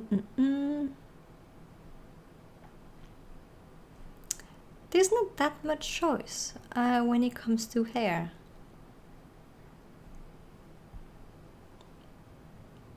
Afro, no. Short messy, short pixie. Shorts in the back. Let's see. No, definitely no.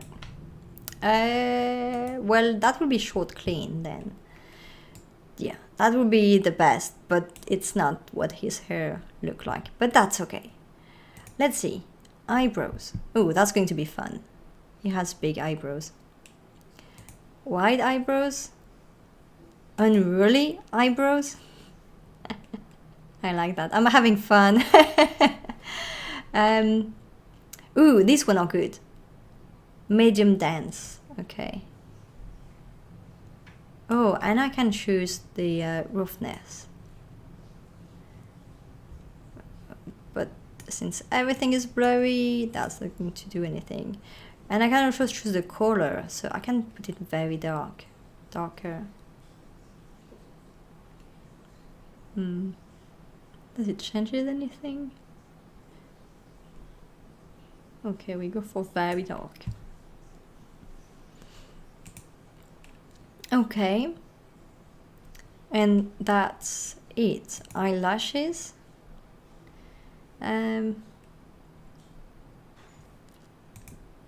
So once again, you can choose the color, and that's definitely a dark. And then short, sparse, no, short, thin. You don't really see much. Okay, now that's better. Short, fine. Do you have long and long straight would be great. Oh, there's long and slide curl. Come on, come back to here. It's blurry. I think that's just my computer. I have just one graphic card left, and then I'm streaming in the same time, so I'm thinking it may not like that too much. Long, thick curl. No. That could do, but we need to change the shape of the eyes at some point. Where is that? Mustache. Ooh. Okay, so we get into the facial hair. I'd like to change the first, because facial hair change a lot of things, but we need to change the shape of the eyes.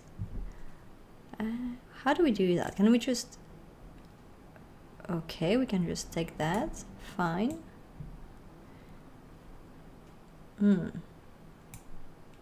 Nope. Ooh, that's big. Nope. What about the shape of the eyes? Oh, this way? Ooh. Okay, maybe not. Does it mean I didn't choose the right character to start with? Maybe if I go into move, how does it do? Oh yeah, this way, that's much better. Okay.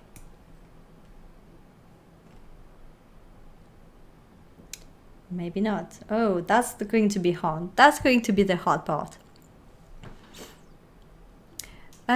Does anyone know a good place or places to learn how to get a clip from a TV program or movie, say, and put it into YouTube?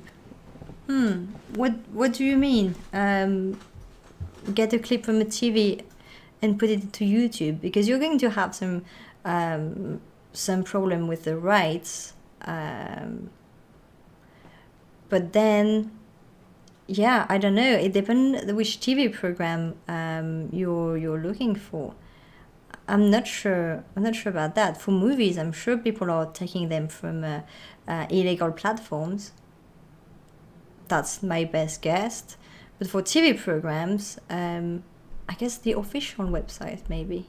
But if you want to put something into YouTube, the problem comes for the rights. So if you want to do your own your own video and want to use clips from other things, the sound or like, you know, it comes to the questions to fair use.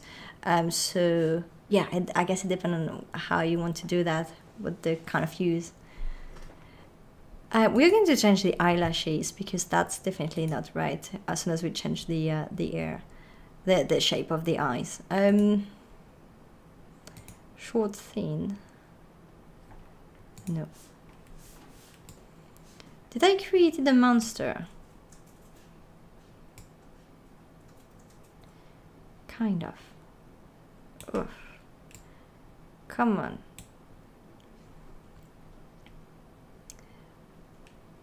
Yeah, I have a problem with the eyes, really. I don't know if it's the shape, if I'm doing something wrong. What does his eyes look like? Let me check the picture I have on my computer and do a huge zoom. Okay.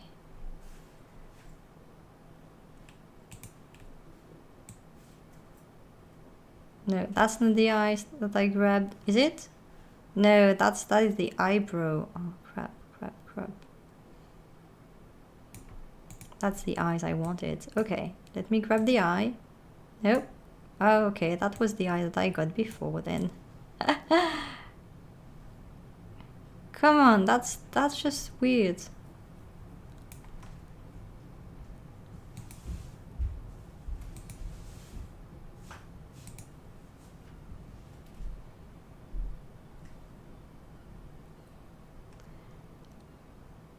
Hi there, I'm CR7. Let's see, maybe into sculpt. I'm not sure. Nope, nope. Okay, okay, so that's the inclination of the eye. Yeah, I have no idea what I'm doing with the eyes, but I don't have them right.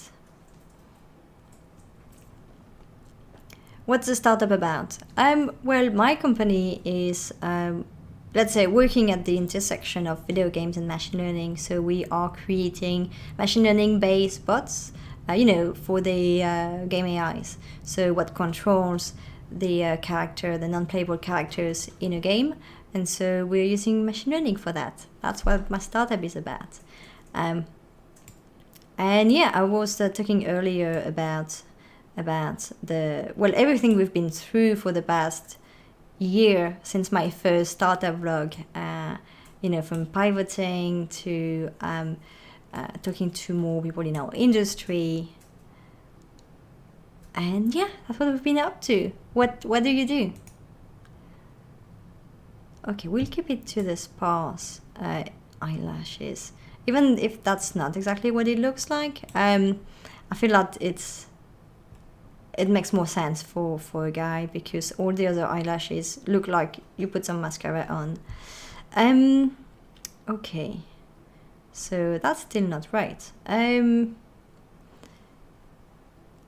get the eyes correct. Maybe if I go back to the blend mode. So I put different characters there. Maybe. Ooh. Okay. Okay, why not?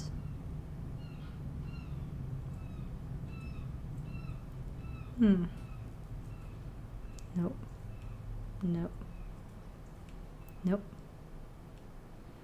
Is there any other character I could use that have different kind of eyes? Definitely the eyes aren't right. Maybe this?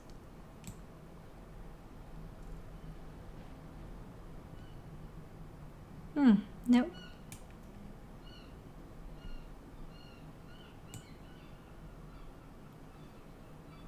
It's closer, but it's not. That's not it.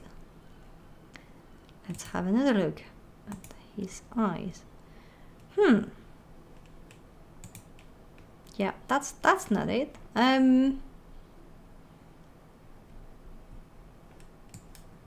Let's bring more of Gavin. Gavin? Okay, that's better. That's better already.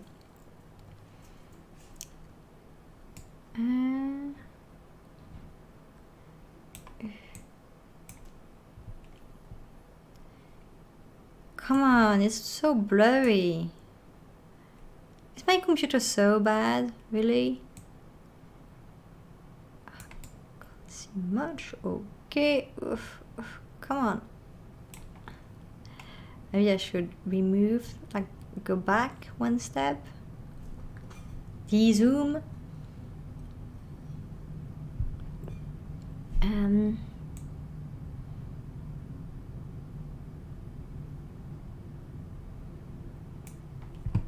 Oh, I'm still in the preview mode, in the blend mode, So, out of the blend mode.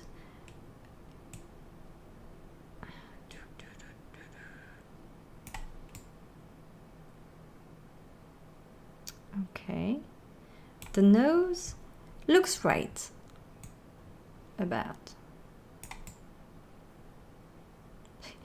It's so weird to have to think about very specific part of the body.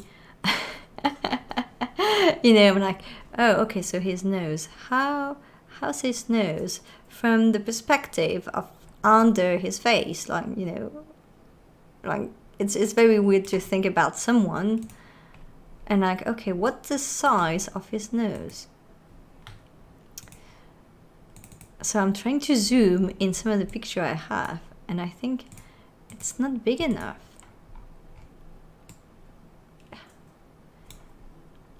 Maybe I need a bigger nose. Ooh, that's too big, too big.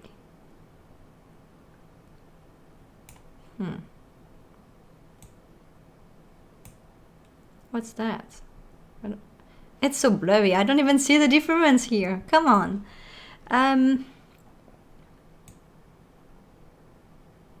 Okay, so that brings it up.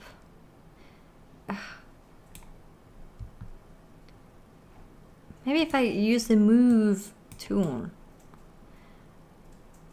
How is this going to move that? What can I do? Okay, okay, that's good.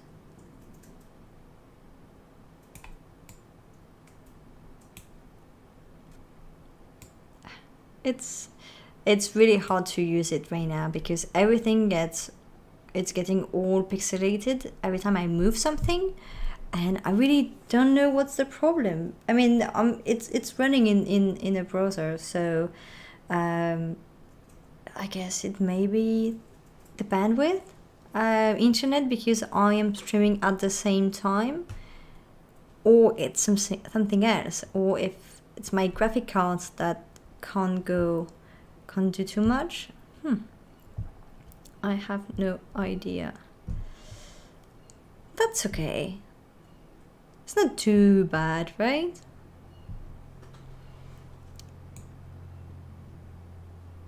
But it's annoying, right? Because you have to be precise to do something that looks realistic. Ooh, I see. I can move it like that.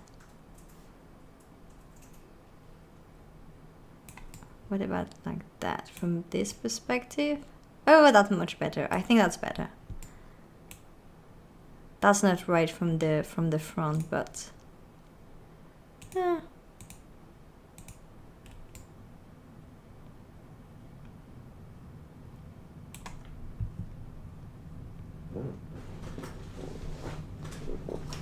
That's a hard exercise. Okay. Why can't I grab anything now? Please, let me use it.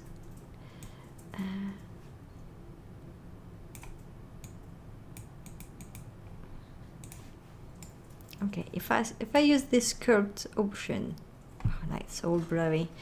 Can I see anything better than that, please? Okay.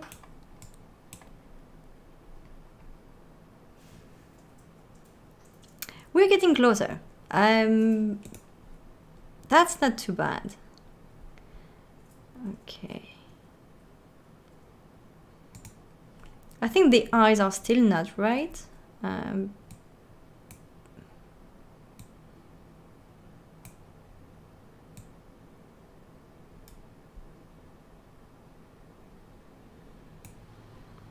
But I'm not sure how to fix them.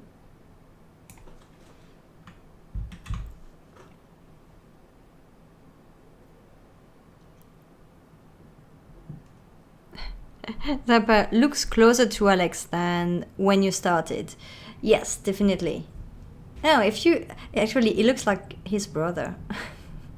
A bit. From the last time I've seen him years ago. But yeah. We're getting closer. But the eyes are not right. The eyebrows... too small. I need to find a way to make eyebrows even bigger. Oh, maybe if I bring them up like that.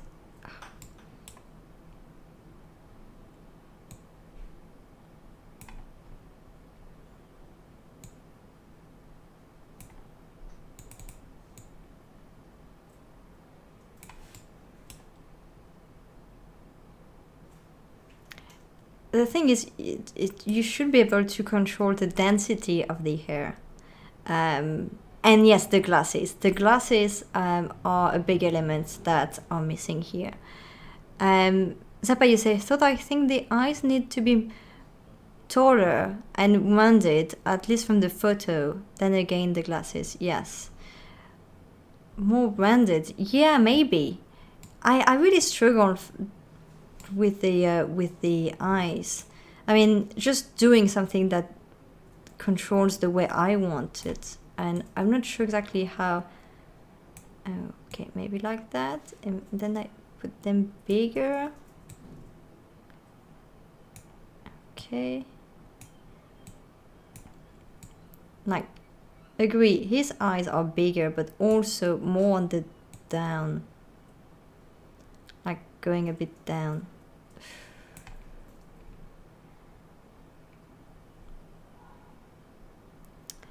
Yeah. I don't understand how to get a different shape for the eyes. You know, it changes things, but it doesn't change the shape. Like, I should be able to, say, round eyes or almond eyes, or, you know, rather than trying to fix that thing by thing.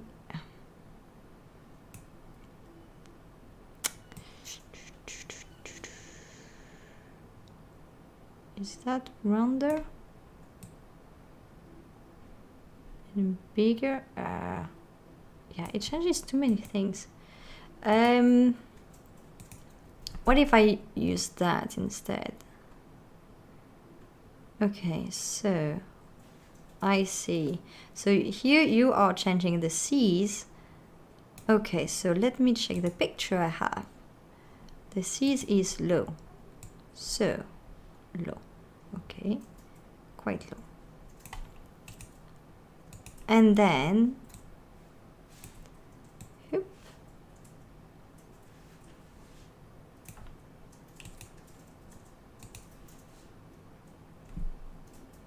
Ooh, we are getting closer here. But yeah, we need to imagine with glasses. Oh no, these eyes are too close to each other. The shape is better, but now it's too close. Okay.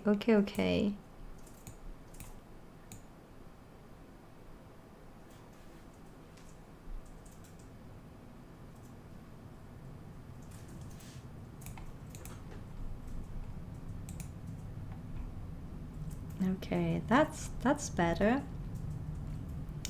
There may be something also about, yeah, maybe facial hair will help. I feel the skin is not right also. It's not pale, or it's not pink enough. It's not about pale, it's about pink.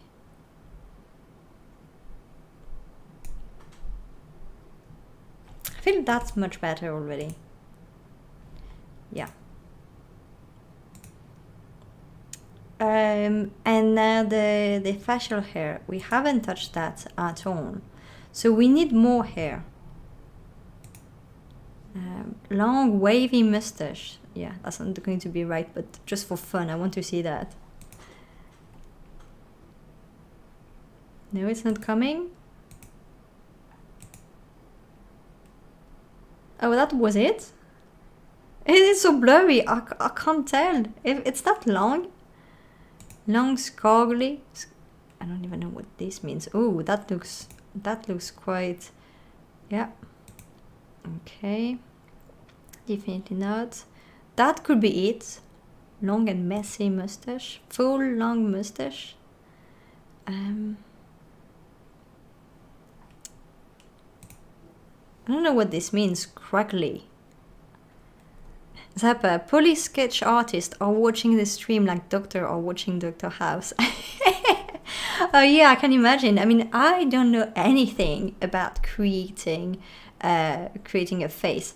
And also, to be honest, I found this so blurry. I don't really see well the detail. Like, from my point of view, between this and this long, messy mustache, I can't... Oh, the long, full mustache, I don't see the difference between the two. Like, I see it's moving a bit, but I can't see the details because it's all blurry. I think it's actually better quality on the stream almost. But for me, it's like very hard to see anything, which is a bit frustrating. So yeah, we'll go for the full long mustache just because the hair seems to be straighter. And we need to change the color because it's not dark enough. Definitely dark mustache. Like black hair. Okay. And then the bird. That's no. Nope, that's a no. But the character still looks a bit Asian. Alex doesn't look Asian. Well, he has good skin and very like smooth skin, but that's too long. That could do, but this is too long in front. Why can't you just have, you know, hair a bit everywhere and that's it? Stubble bird. No, that's not enough. Medium curly. We don't want curly. No, that's not curly. So yeah, I wish I could just, you know, have more choice when it comes to facial hair. I mean, that's not enough here. That's too limited. Like Alex doesn't have holes into his the bottom of his face with no hair. Like that doesn't look like this at all. So that's really odd. What can I do with that? Can I move maybe the hair? No, that moves the face, right?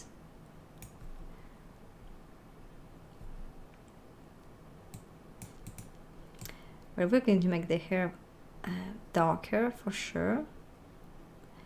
And this, we can add a bit of salt and pepper.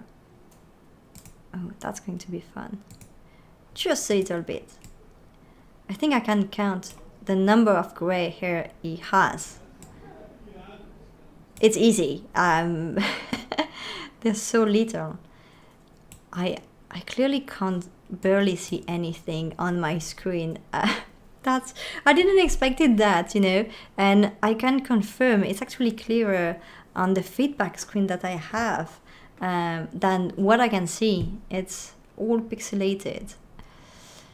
So yeah, that's a shame I can't play around with that. Okay, that's okay, that will do.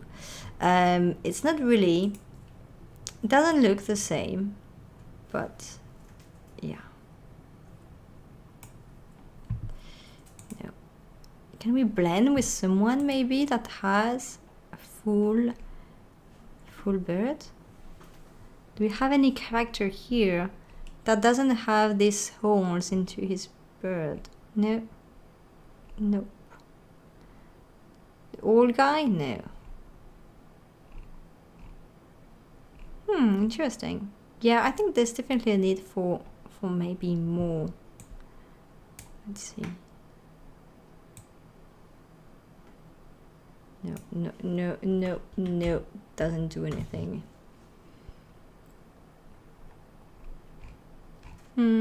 Yeah, no. Okay. So we need to do the lips still.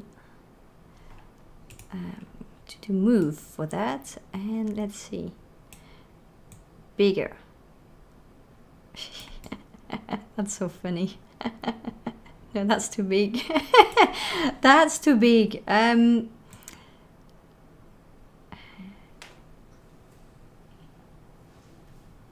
Okay, something like that. Is that better? That's better. That's more human.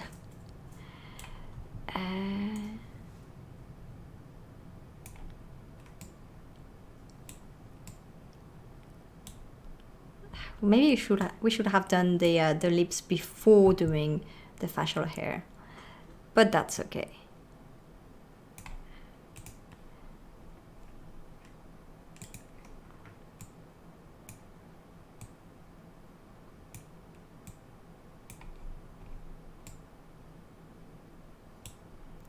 Can't see anything, please. Oh no, that's really annoying. I am tempted to kind of look at the feedback screen that I have on the side rather than to look at my main screen.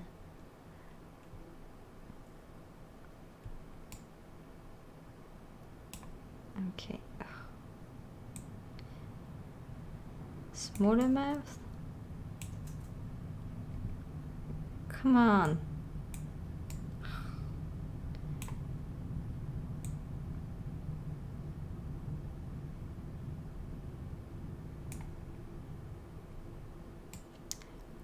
Okay, what about now? That's too big.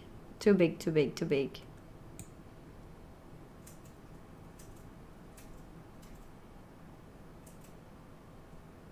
Okay. It's hard. The pictures that I have, it has so much facial hair that you can't see the lips. So I don't have a reference here. That's annoying. So I have to do by memory when I've seen him without hair. Like, that was a long time ago. Roy, add yourself, Amandine, and you can have the non-selfie photo of the both of you. Yes.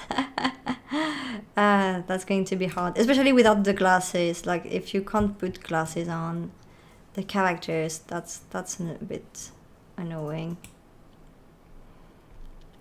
So we're getting somewhere. I feel that we're getting closer. The eyebrows are still, they're good, but they're not right. There's still something around the eyes, you know.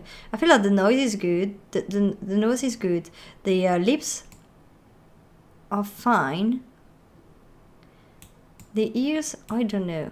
I always think that he has small ears, but I don't think so, actually. No, I think it's so easy to just break everything with the ears, so maybe that's big, that's small. That's more how far they are from the face, right? And that I have no idea. Yeah, that's good. Okay, so there is still something about the eyes that is not right. I don't know if it's the eyebrows that are definitely not dense enough.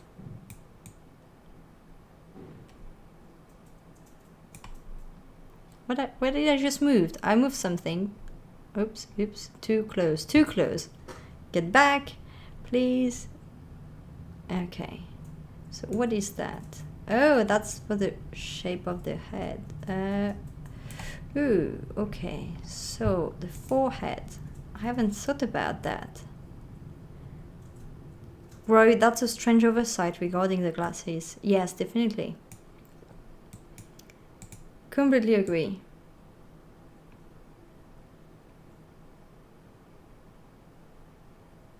Okay, okay, I think that will do.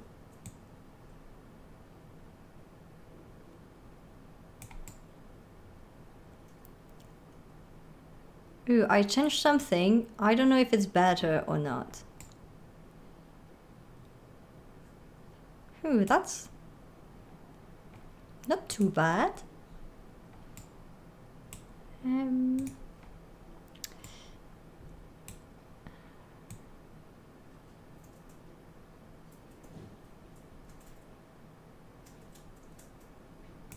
Okay, I see what I changed. Okay.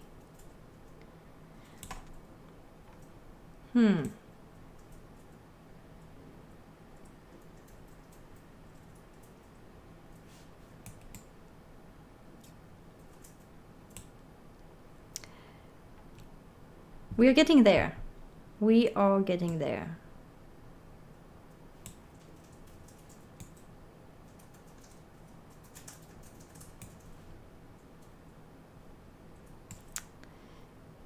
Yep, yep, yep. No, that's definitely the eyes.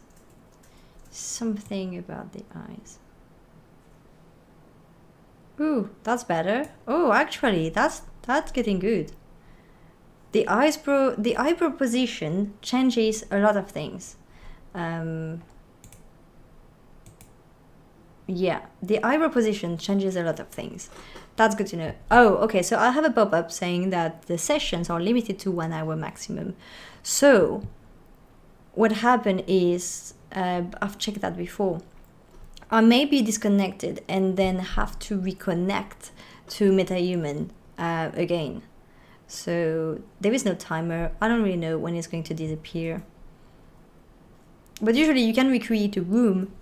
So what happens is when you connect to MetaHuman, it generates a room linked to your account. And so it limits the session to 1 hour. And then after an hour, it's you have to regenerate a new session, but it saves everything automatically. Roy, you said the upper eyelid in the photo are more flatter arch. Yes, I think you're right. So how did I did that earlier with that, I think. It puts the arch. Yeah, that's the arch. Okay, that's the upper lid. Yeah, but then it changes the shape, so that bothers me. I just want to change a few things.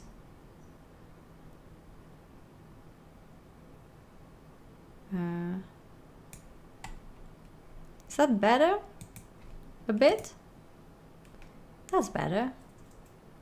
There is something about the shape of the face, though, that is still... I think I need to grab this one and maybe try to...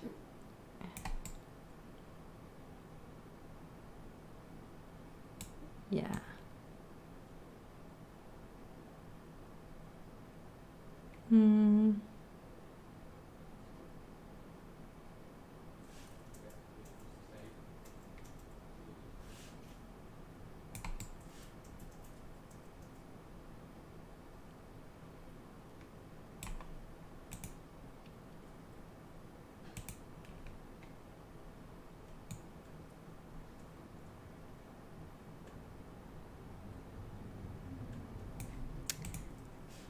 That's not easy.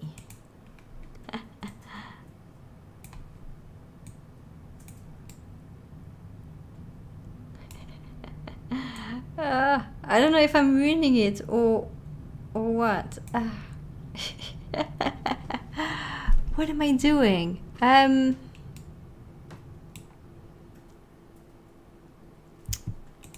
think the eyes are maybe better now. But maybe now that we brought the eyes a bit higher, a bit lower, we need to also bring the eyebrows down a bit.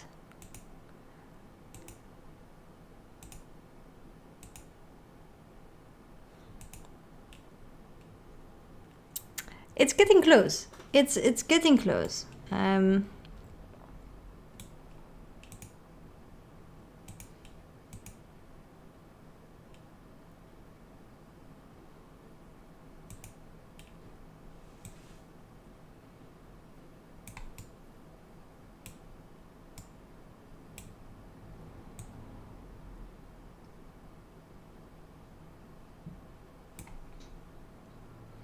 Am I changing the hair or the facial feature? I think it's the face.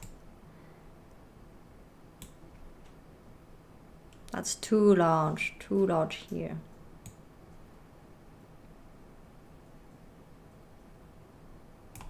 Yeah.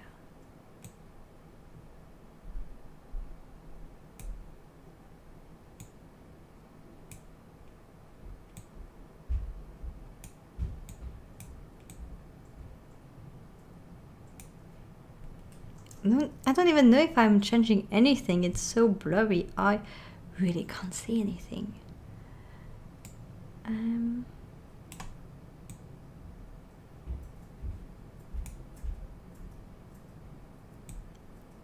Oh, okay, so the session has ended. Now I need to refresh to get the session back. Okay.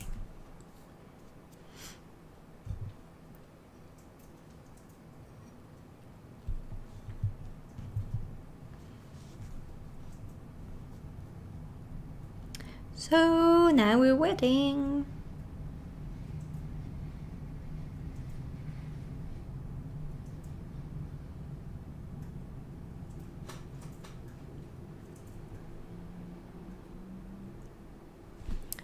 Let's see what we have here. Oh, I didn't notice. Thanks a lot, CR7BitW, for your follow on Twitch. Thanks a lot. You followed me a few, like 30 minutes ago, and I didn't even see it. Sorry for that. Thanks a lot for your follow. That's very kind of you, and glad to have you here around. Do not hesitate to check out the Discord. That's where we keep the discussion going, and that's the best way if you want to share any link about anything you're working on. Yeah, that's a cool way to keep in touch after the stream and just share more about your own projects. Okay, now I can look at him and it's not blurry anymore, so that's good. Let's open it. Edit. So now it's a bit more blurry, but that's okay. Yeah, we still need to work on that. I mean, maybe I can.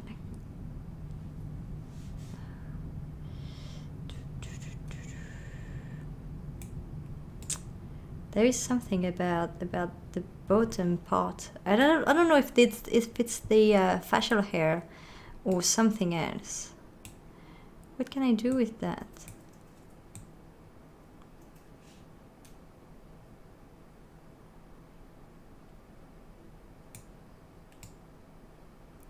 Okay. What is this one? No.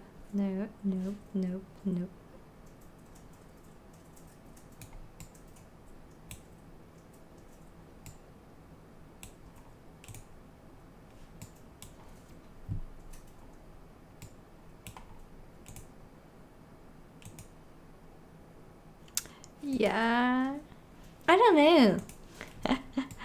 It's really odd. There is something about the bottom and the top part of the head. I don't know. Something weird.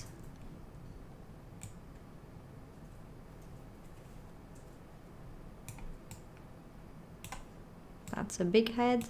Yeah.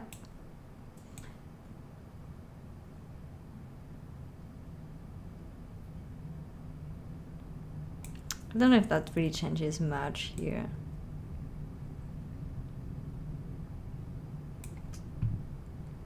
Not sure.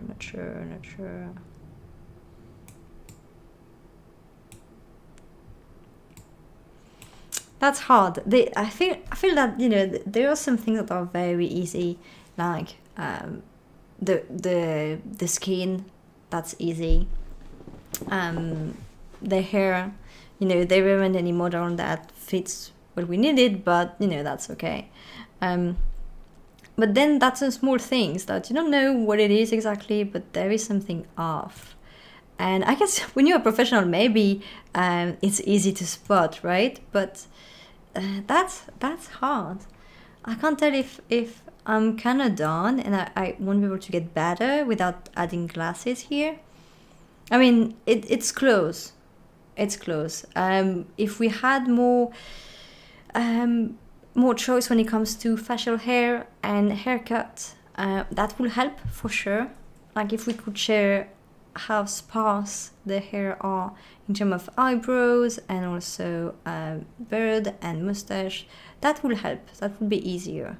That is limiting us. I don't know if the eyes are right, to be honest. Let's put him straight. Let's see our next picture. Let's see this second picture I have of him, because you can see them. I don't. So I'm going to zoom into this one too.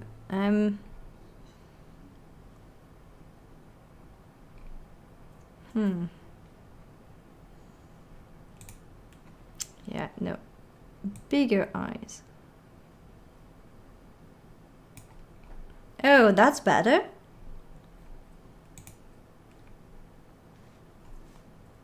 I think so. But we lost his ICs, so that's a problem.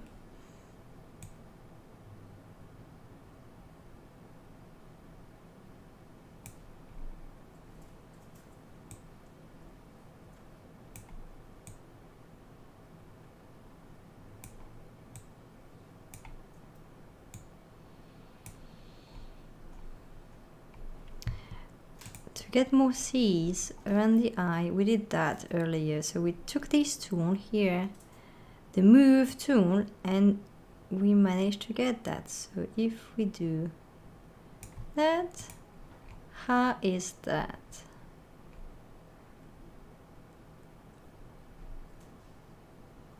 Still quite blurry for me, so let's wait. Let's wait a moment, see if it's less blurry. I can't see anything.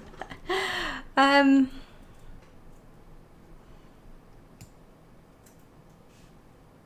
think it has too much cheeks. Like this part here should be maybe thinner.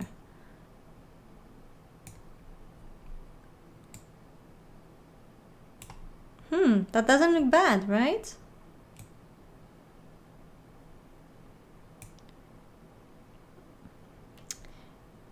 Yeah. He's less, his face is not that big around here, like, not sure how I can slim him down. What I have is this.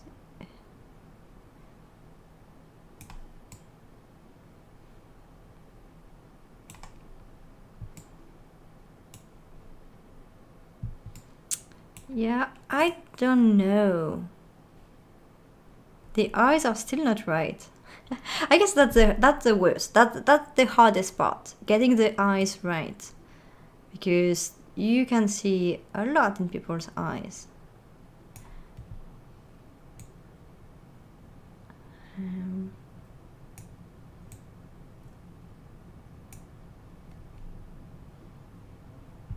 And that's a very hard thing to do. And I'm zooming a lot in the picture I have.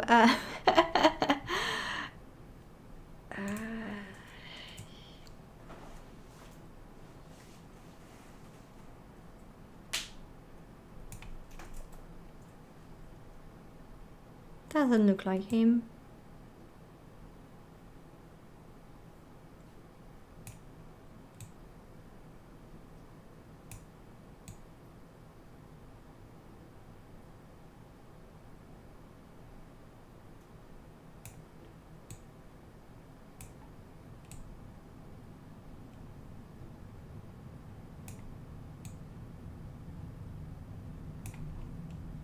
And the more I am working on the eyes, I think the worse it gets.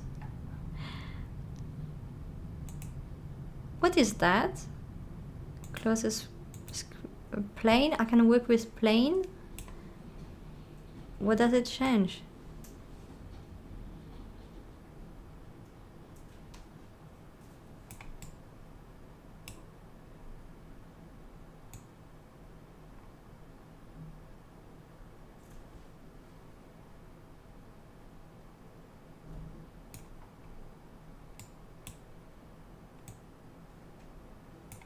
I'm not sure what I did. I mean,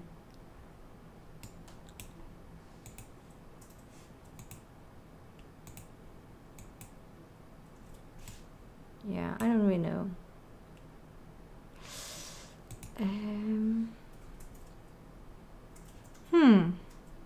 What do you think?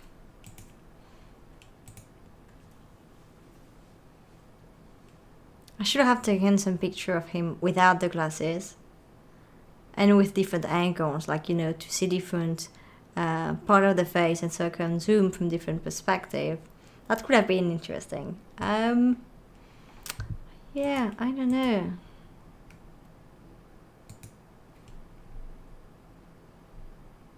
I feel it's not bad. It's not bad at all.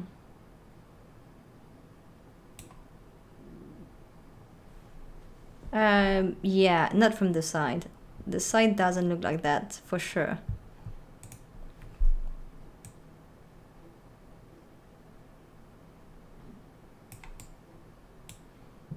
We may have messed up with a few things on the side. That's okay. And I don't have any reference picture for the side, but I guess I know him well enough.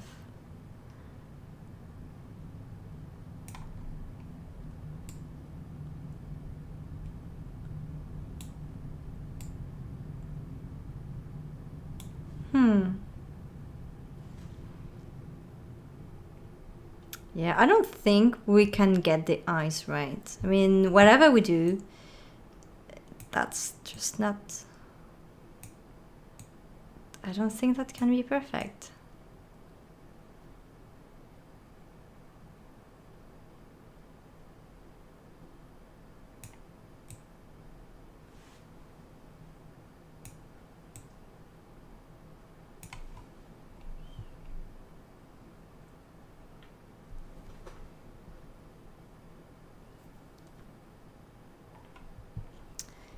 Yeah. I think we're close. Kind of, yeah.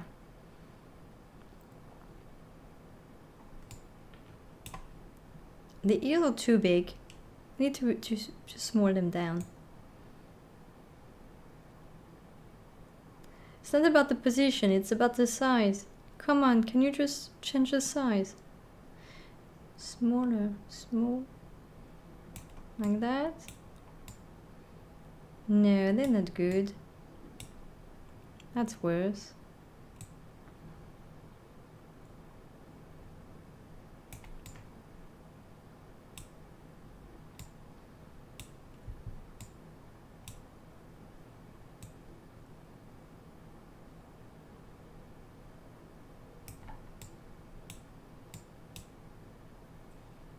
Okay, that looks better. Roy, you said the avatar's eye look soulless and its grimace makes it look like it's a video game baddie. Yeah.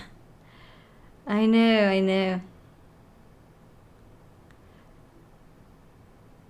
That's the thing. Can we really make them look close enough that you can recognize the person? I mean, you can recognize the features, but you know, what makes someone's unique is not just, you know, the fact that they have brown eyes and this size of eyes and ears and whatever, but it's about the small things, the way they smile, the way they arch their eyebrow when they speak, these kind of things, right?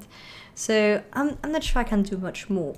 What if we change the body type a bit, like making short? No, I'm kidding. It's not going to be happy if I say he's short, because he's not. I am short. He's just average, normal. So definitely not that, but that's funny to see. Okay. Oh, that's female on this side. Okay. So we keep the average man. Hoodie is good. We're going to put just a black hoodie, like he has on the picture. So how do you get black that is not too black? Maybe in the saturation. Nope.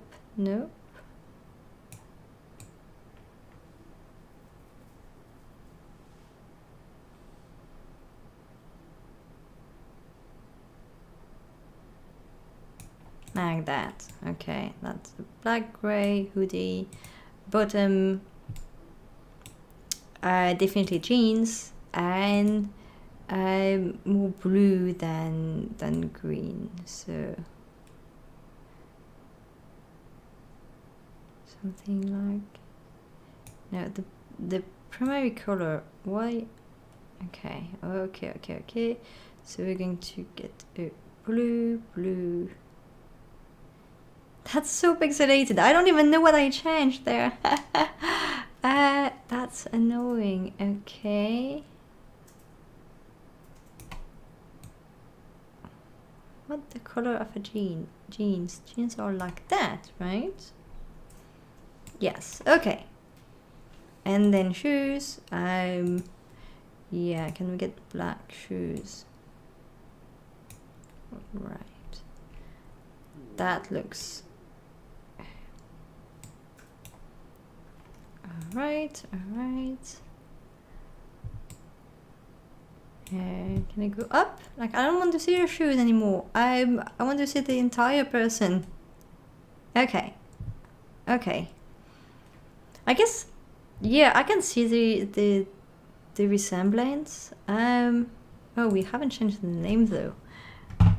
Alex. Okay. And now we're back to the face and wait for it to be less blurry if possible.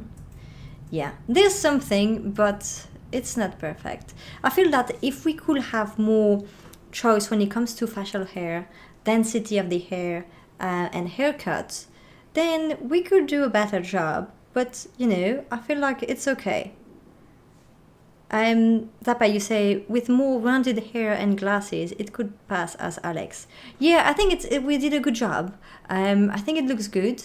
And now it's just about all these other things, like, as we said, the choice you have when it comes to hair and hairs, and accessories like glasses. And with the animation, it looks like him. At least the lips are good, because when he moves his lips like that, like Alex does that. So yes, lips are good.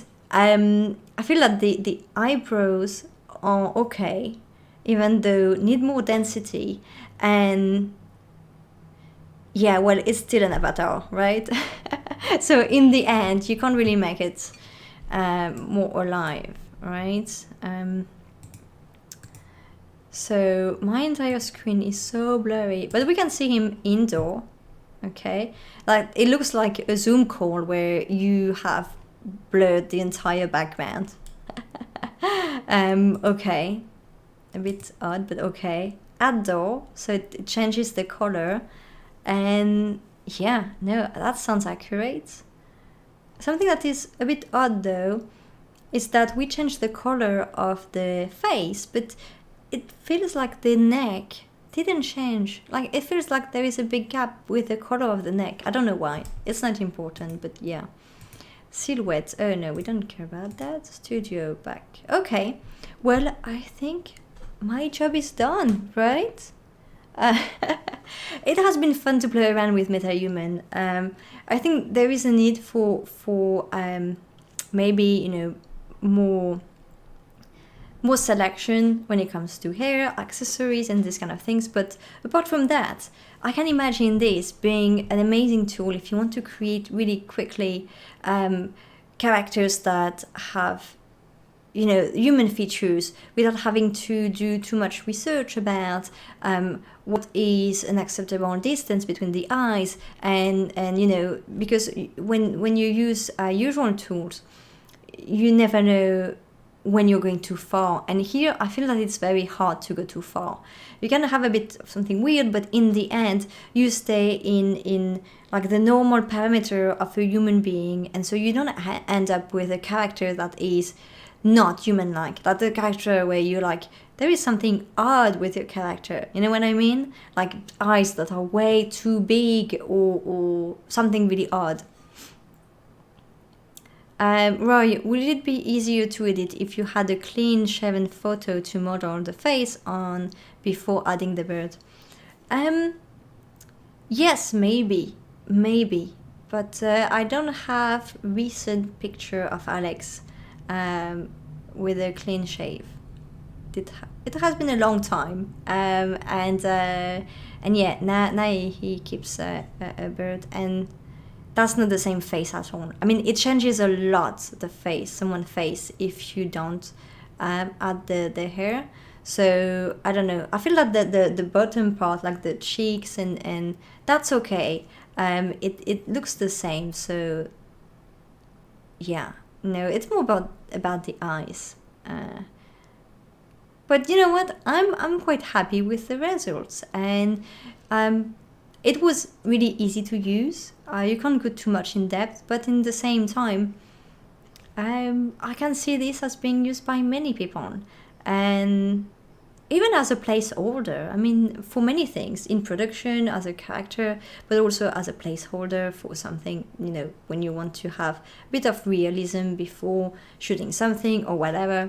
So yeah, I'm glad we had some time and some opportunity to check it out.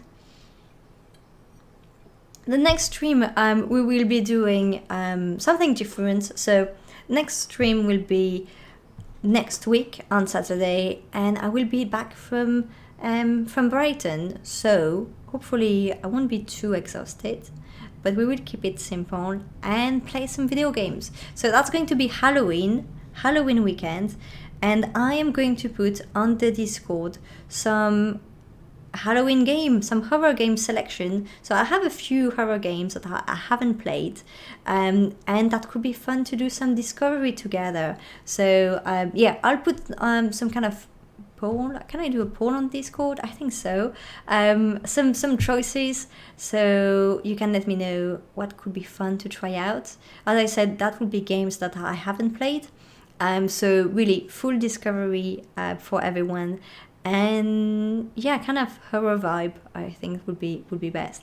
So I'll put that on the Discord tomorrow maybe, or on Monday, and that will be the next stream. And then I need to book my next guest, right, because that's coming fast. So I'm talking to a bunch of people for the next AMA, and well, that's about it. It has been so nice to spend the time again with you all, and you know, answer your question, talk about my own startup, because usually we don't really have too much time for that, right? We talk about our guests, what they've been up to. So it's pretty nice to just give you some update on what we've been up to, and hopefully we can do that from time to time, right? I am not going to try to do more videos soon, just because it takes me so much time, and just I'm not happy with the results. I don't know if it's because I don't have the right equipment. I mean, I have just a webcam or my phone, or if it's something else. And yeah, I don't want to put out content that I'm not happy with. But that's fine, because we have the live stream, and it's easier for me, and just more interesting because it's interactive. So definitely more interesting. But yeah, hopefully you'll have a lovely weekend ahead. I don't know what's your plan for the weekend, if you're just chilling or if you're busy. I know I have a bunch of things to do before the conference next week, as I'll be away for a few days. So a few things to do before that. But you can find me on Discord anytime. I'm always there, even if I do other stuff. Before I leave, I just want to thank again the few people that are supporting me on Buy Me a Coffee. So Yinch, Zappa, and Andrea.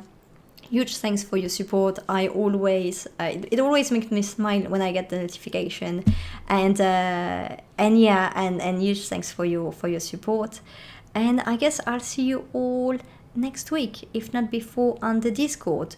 Look, if you're still around, keep me updated on your new startup, and let me know if I've missed the LinkedIn post already, or if there is something to like, because I definitely want to support you on your new adventure. And yeah, that's about it. Thanks everyone. It has been, as usual, super nice spending some time with you, and I'll see you soon. Bye.